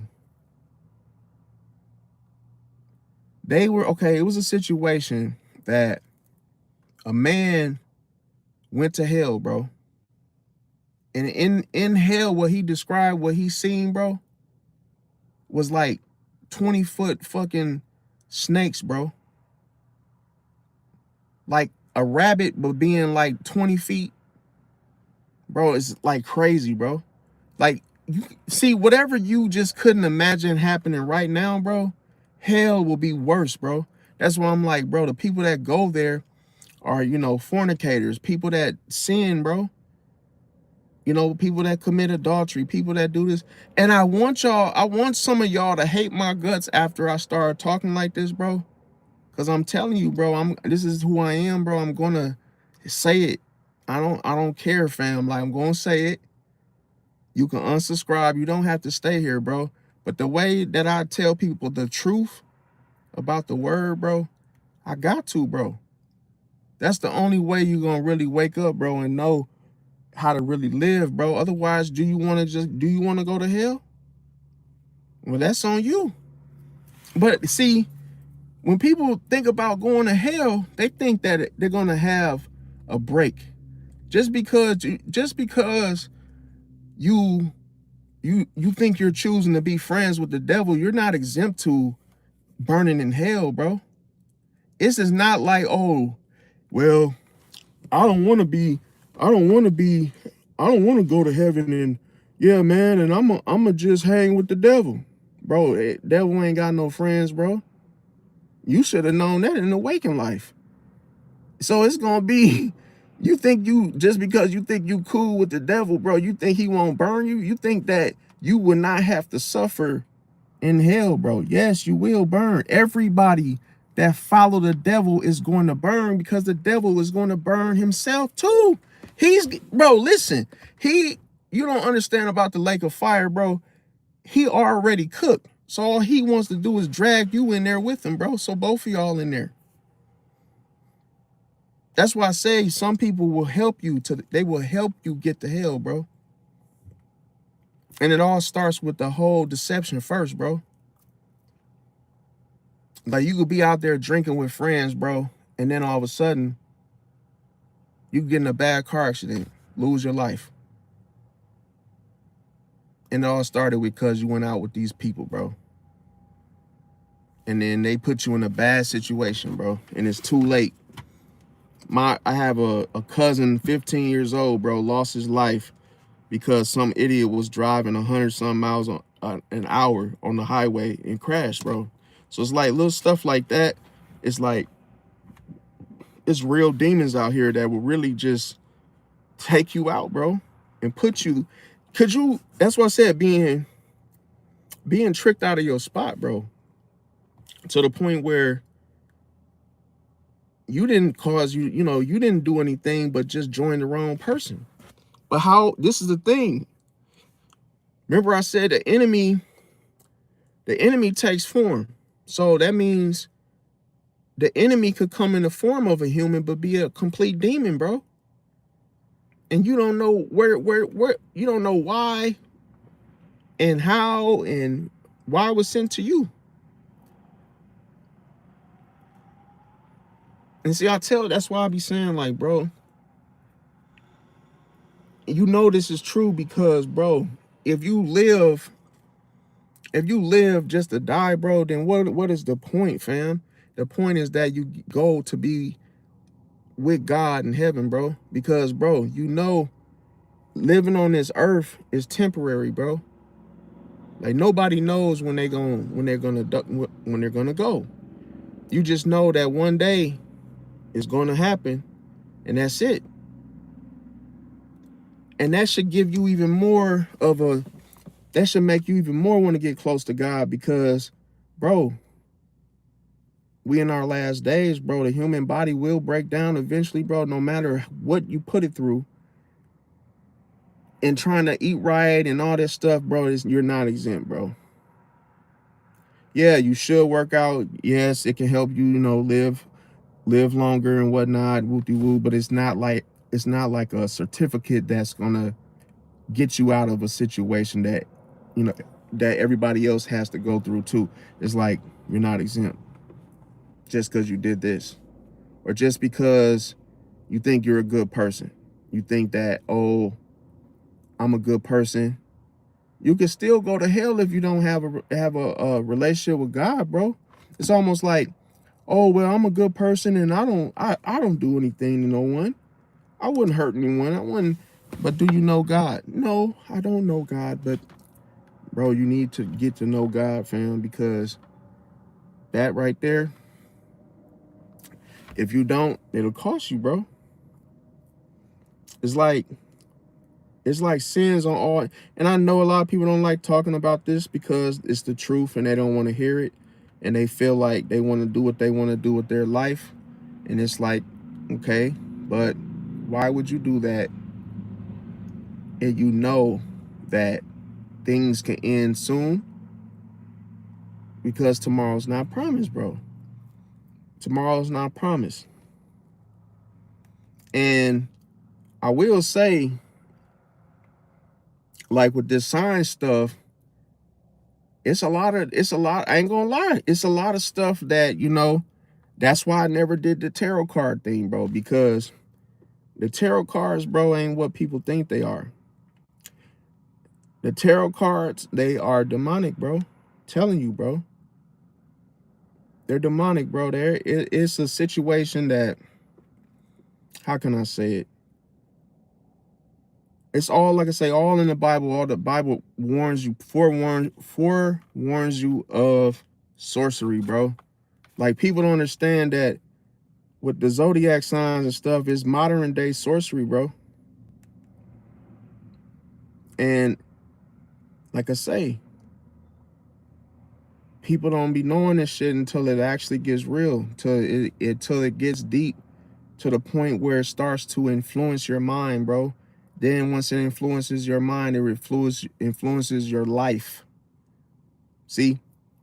So the things about it is,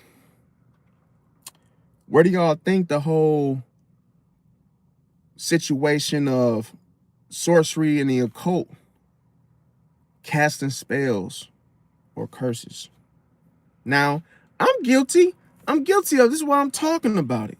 So don't sit here and say, well, you're talking about zodiac signs on your channel. Yes, I've talked about zodiac signs on my channel. But God is telling me to tell the people about God, bro. Because, bro, I have to, bro. It is what it is, bro. Don't be mad at me. I'm trying to help y'all, bro. I'm trying to help y'all, bro. Casting spells or curses, bro. So, divination and fortune telling, bro. I'm gonna tell you, here's the thing, bro. People use tarot cards to make money off you, bro. This is a bit, look, this type of shit that people do with the cards, they make money off this shit, bro. A lot of money off that, bro. It's a business. That's why I said, bro, with me, I never done it because it will hurt my heart to do that, bro. That's literally like stealing from somebody without them even knowing that you're stealing from them. Because nobody knows the future but God, bro. Nobody knows the future but God, bro. And I think, I ain't even gonna say I think, bro. It's just like, you know, that's why I say, like, bro, it's the cards that really curse you, bro. Listen to them. That's what they are, bro. They're modern day witches, bro. They're modern day warlocks, bro. They're sworn into secrecy. They're there to take you to hell. See, they're there to take you to hell, have your mind all warped, and have you. See, that's why I said use the whole thing with the zodiac sign thing. Yeah, you could talk about it, but I would not go deep into it where you're trying to give readings and all this stuff because, bro, the problem is, bro, you're nobody, you cannot read somebody's mind, bro. You just can't, bro. You don't know. You can't say, oh yeah, I know what you're thinking. No, you don't. You don't know what I'm thinking. The thing is that there are people out here that have discernment. There are people out here that can, you know, prophesy. There are people out here that have seer's gift. There are people out here that are chosen. There are people out here that are anointed, bro. Anointed by God. So they know things. But other than that, bro, with certain things, far as the zodiacs, bro, is bad, bro. It's bad. Because a person can really make life decisions out of this stuff to where if you listen to someone talk about tarot cards, bro, they're gonna ruin your life, bro. And you will be held accountable for whatever you wish bad on somebody else because, oh, maybe it's you trying to control someone that you want, you know, because that's what it is at the end of the day. It's witchcraft, bro. It's witchcraft. And people don't want to, I like to talk about stuff like this because people don't want to hear it, bro. People don't want to hear the truth because the truth convicts, bro. It's like nobody wants you to talk about something that they know is wrong and they just don't want to hear that it's wrong twice. They don't want to be convicted about something they've been doing, and it's like, you know that it's wrong. You know it's wrong. Like, that's why you can watch a bunch of YouTubers that are astrological this, astrological that, and after a month or two, when they're not making this, they stop posting content. They stop posting because it's not working. It's not doing it for them. They're not deceiving anybody, bro. Half of them don't got no type of thumbnails or nothing, fam. They really just be pulling that shit out of their ass, bro, and they really be having plenty people deceived, bro. Deceived, bro, from the truth. And it's crazy because, like, it's sickening to me, and I realize, like, I know for what I did, bro. Like, I told people about signs and stuff, but I never, ever, from those that know me, you never saw me with no tarot cards, bro. And I don't have none, own none. I don't plan to own any. And I'm only saying that because, bro, I would be held accountable if I did that, bro. Meaning, I would be in trouble with God, and I fear God enough not to allow myself to do that, bro. That's pure downright evil, bro. That's like saying, oh, you know, that's like saying, damn, I'm just trying to get rich and I'm just gonna deceive as many people as I can, bro. That's some shit, and you don't win doing that, bro. And that's why, like, when I see people, and I'm not gonna judge people. I'm just saying it. You know, if you, and people might say, well, no, you just hating and whoop-de-woo. I'm not hating, bro. Because if I was hating, I would be like, oh yeah, you know, judging and calling y'all names and stuff. No, I just said that they deceive people because they charge you just to tell you, oh, how your life is gonna play out, how things gonna unravel, and that's how they get you. And then they start burning candles, they start bringing sage, and you know, it's a whole nother can of worms. But it's like, why not just tell the people the truth? Is where I'm at. That's how I am moving forward, is telling the people the truth, bro. You gotta ask yourself, where did this zodiac stuff, where did this stuff come from, bro? Like, who invented this shit? Like, that's the stuff I like talking about. Where did this shit come from? Why is it so big? Now I know a lot of y'all might be like, man, be careful, man. Don't get to exposing a little too much. Might not hear from you no more, man. Well, guess what? I guess that if that have to happen, it have to happen. Because I'm gonna tell you a true story, bro. And just like Kevin Samuels, he just passed away because, bro,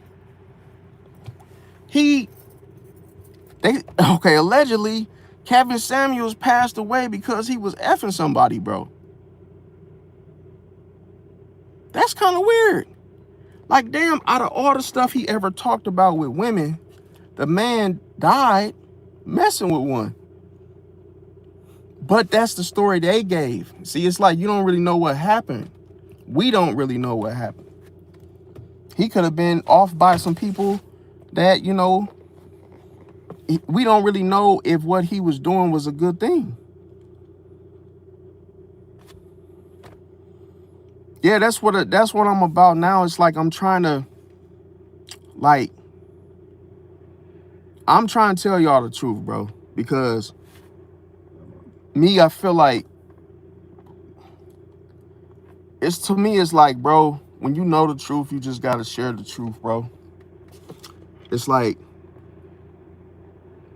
we're surrounded by illusions. We're surrounded by facades, bro. We're surrounded by enemies, and we're surrounded by so many things that we just don't pay attention to on a day-to-day. And it's like, this shit is just crazy, bro. And that's why, like, that's really what my channel about is, like, you know, just giving you guys awareness and shit, bro. Like, I feel like life is more, you know, than just certain things, bro. You gotta be like, you really know things, you gotta share things that you know, bro. Because it's like, somebody need to hear that shit. Somebody need to hear the truth, bro. And you could be doing something thinking ain't nothing wrong with it, and it is something wrong with it. Yeah, it's daytime now. It's like 6:45 a.m. But like, I always work third shift, and then after I work third shift, I like go. I had some errands to make this morning because I gotta go, you know, do a couple things yet, and I gotta pay my phone bill, all kind of little stuff. But like, I just feel like probably, you know, it's a lot of things that take, because I'm gonna tell you, like, there are benefits and good things from following God, bro. Like, you can especially like transformation, changing your life, bro, for the better. It's like, bro, you come out of that bondage, bro, because like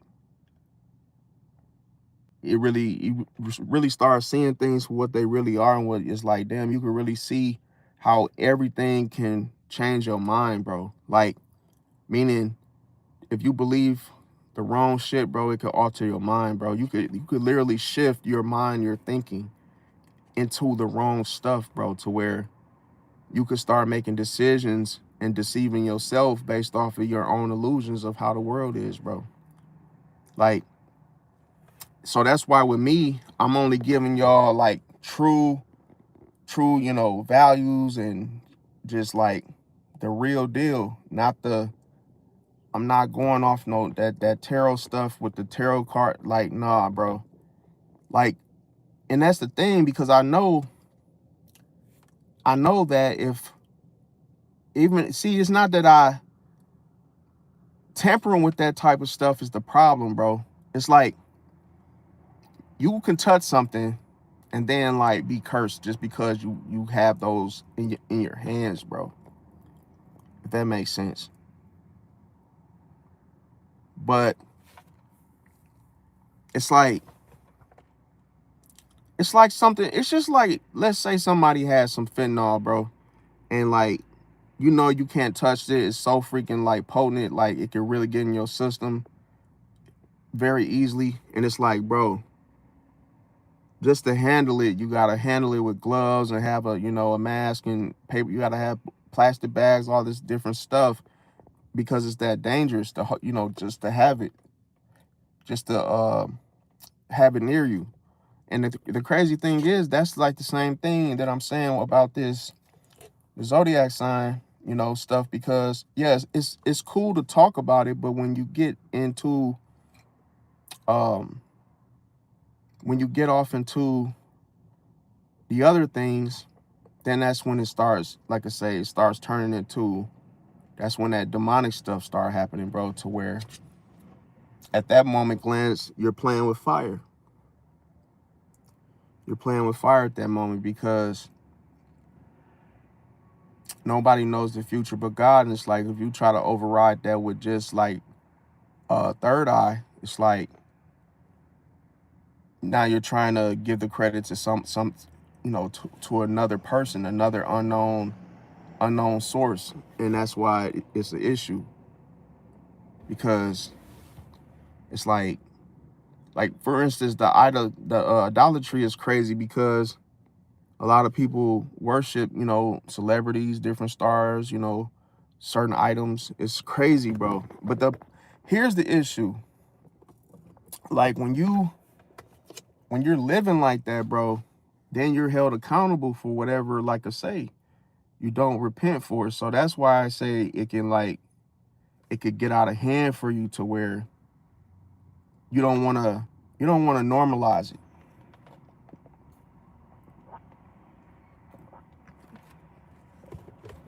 And could you, oh, so like, let's look at it like this. Let's say that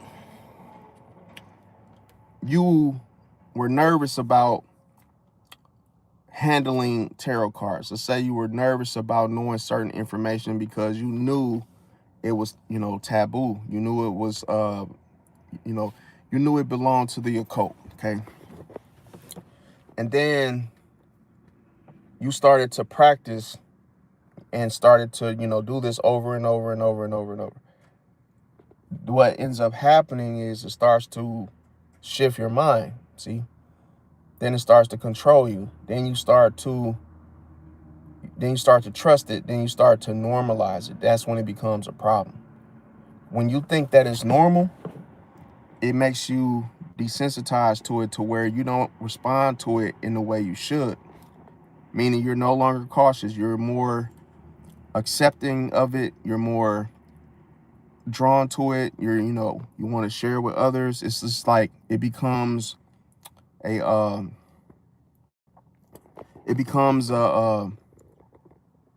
a thing to where you're putting your faith in it, to where you really believe that that's what it is, right? And that's why, like, with me, I had to catch myself, because like, as I started like going off into this every day, it's like, bro, I'm like, bro, why am I like, because I'm telling you, like, when I first started my channel, bro, like, that was never my intent, bro, was to start a channel about zodiac signs, bro. It was just me and my brother. We talked about signs often, and like, it was more of a secret, you know, conversation, and one thing led to another. I came up with the illusion and the facade theory. Then I ended up making a video. And the video I made was just to see what would happen, because I really didn't plan to have a like Zodiac channel, if that makes sense. But then it was like the video went viral, well, somewhat viral. And then I deleted it because that type of, it's so many reasons why I deleted it. Because to me, I didn't want to glorify that and be like, oh yeah, this is something that I did, and then just looking at it, bragging about it, and then knowing that, okay, it was about zodiac sign, to the point where I'm like, damn, well, this ain't really how I wanted things to play out. So now at this moment glance, I feel lost, see, because that wasn't the goal, if that makes sense. So the thing ended up going in that direction. And then I kept changing my channel. Then I lost my channel because someone had hacked my channel. And then it was just like, after so many switches and everything came back down to me just simply saying, okay, well, just do self-improvement, talk about how to get, your life, just start talking about different stuff, start vlogging, start doing reactions, start doing more, different things. Because, bro, like, signs and everything is okay, but I'm gonna say another thing, bro. Like, only a handful of people that actually rock with me will actually even, like I say, support anyway. It's like, bro, you just get to a point where you be like, it's time to do something new, bro. Because it's not even like, to me, it's not even worth losing my soul for it, bro, if that makes sense, bro. And I feel like when you start dancing around, bro, like, I like to call it, when you dance around the devil, bro, you end up joining them. I'm not doing that shit, bro. Like, you can't, you're at any moment you doing something demonic, bro, you still looked at as someone that is in the fucking pool. So it's like, even if you believe in God and you still doing shit like, dancing with the devil, you still doing shit that's like, how can I say it? That's like the devil's work. It's like, bro, that ain't good, bro. Because remember, at any moment that shit can shift your mind, bro, to where, that's why I tell people, be careful getting off into this zodiac stuff, because you got to be able to, you see, the problem is getting out of it, bro. It's like, it's easy to talk about it, it's easy to get consumed in it, but then you got to know how to get out of it when it's time, bro. When you got to get out of it, bro. You see, the problem with that, you could get stuck in it, bro, to where you done normalized it. Now you're no longer it's like you're no longer sensitive to it. You're desensitive. You're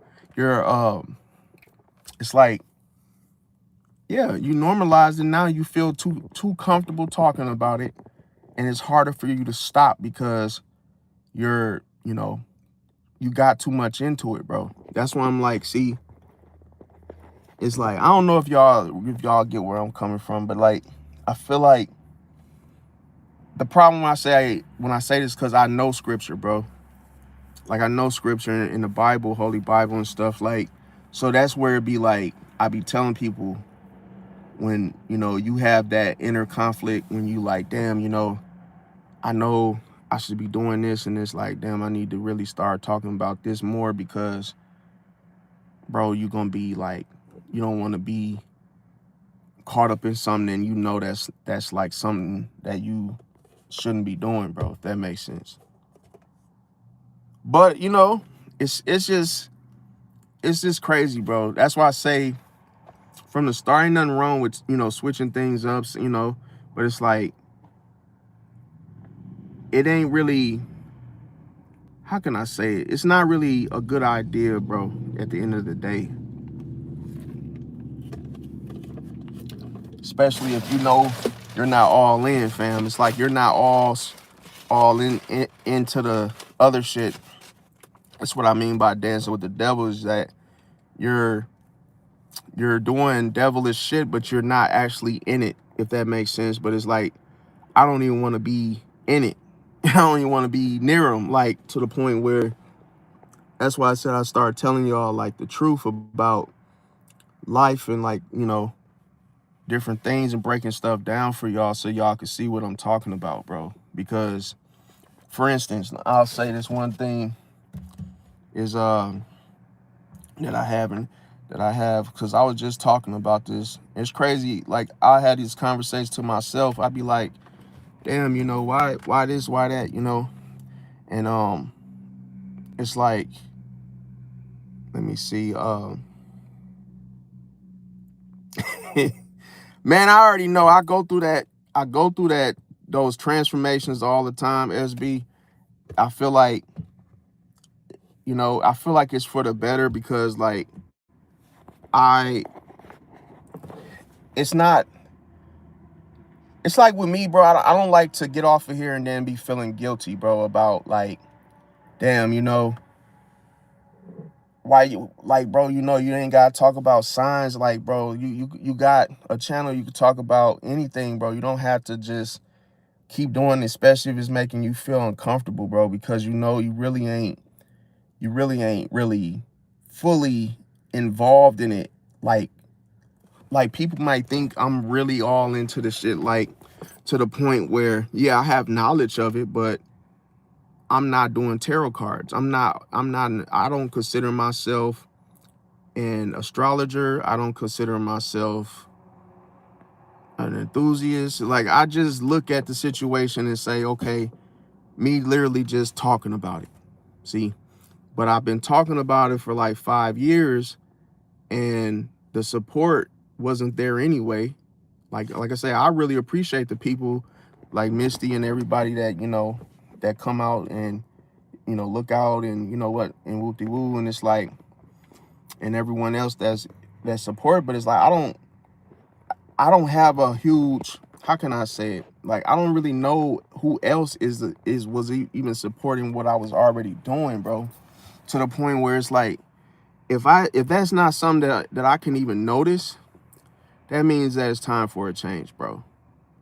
The transformation is like, it doesn't feel good to you know, go through a transformation, because everything else changes. Like, you know, you start losing weight, you start working out, you start doing different stuff, because it's like, sometimes you could be in that type of situation where you do need to change, because that's what comes with certain things that you do in life. And like I say, sometimes it require you to do a 360 change in order for that stuff to stop, bro. But it's just, to me, like, bro, it ain't, I don't have a whole lot of, like I said, I didn't have a whole lot of supporters, you know, with that idea, to, you know. And it's like, because y'all don't understand, like, out of the 10K, bro, it's like maybe only a handful of people that really, you know. But then it's like, people aren't getting memberships, people aren't really getting like involved into it, where, and that's not the only reason, because I feel that that's not who I am, bro, if that makes sense, bro. Like, yeah, I know things about things, but I'm not a tarot reader, bro. So it's like, now do y'all see what I'm saying? It's hard for me to like talk about other things when it's like, bro, I know that, boom, you know. But now I'm gonna start talking about other things, because I realize, like, that I'm starting to get bored with the whole idea anyway. And I feel like, yeah, I just feel like it's just something different gotta come about, bro. Because, like, I've already, you know, shared with you guys, like, I'm like, yo, I almost deleted this channel so many times, because, like, I feel like, bro, it's not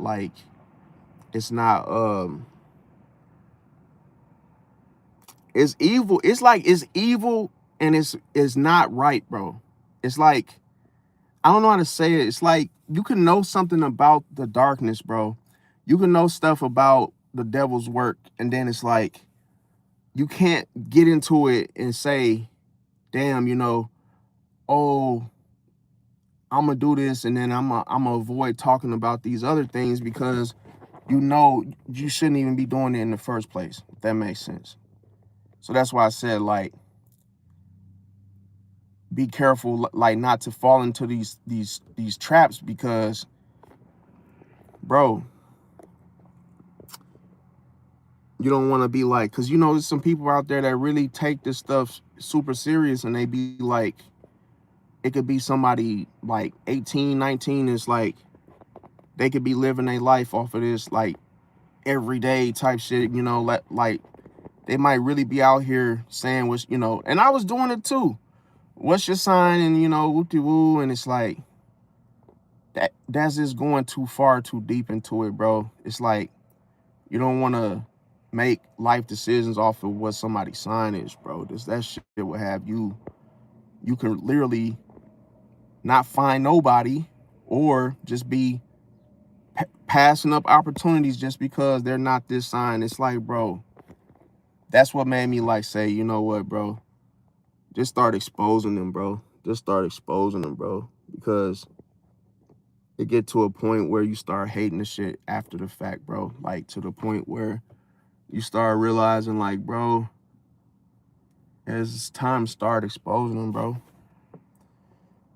I know it sounds crazy, but it's like you're just gonna have to start exposing these tarot readers, bro. Start just dissecting their asses down. Show proof. Let them know. Just show the proof, the difference, bro, to see what you're really getting yourself into, bro. Me, I was deceived, bro. I ain't gonna lie to you. I was deceived. I thought I was doing the right thing. I thought I was talking, and then boom. God told me, like, bro, you got to, you follow me. Why is you doing this shit, bro? I'm like,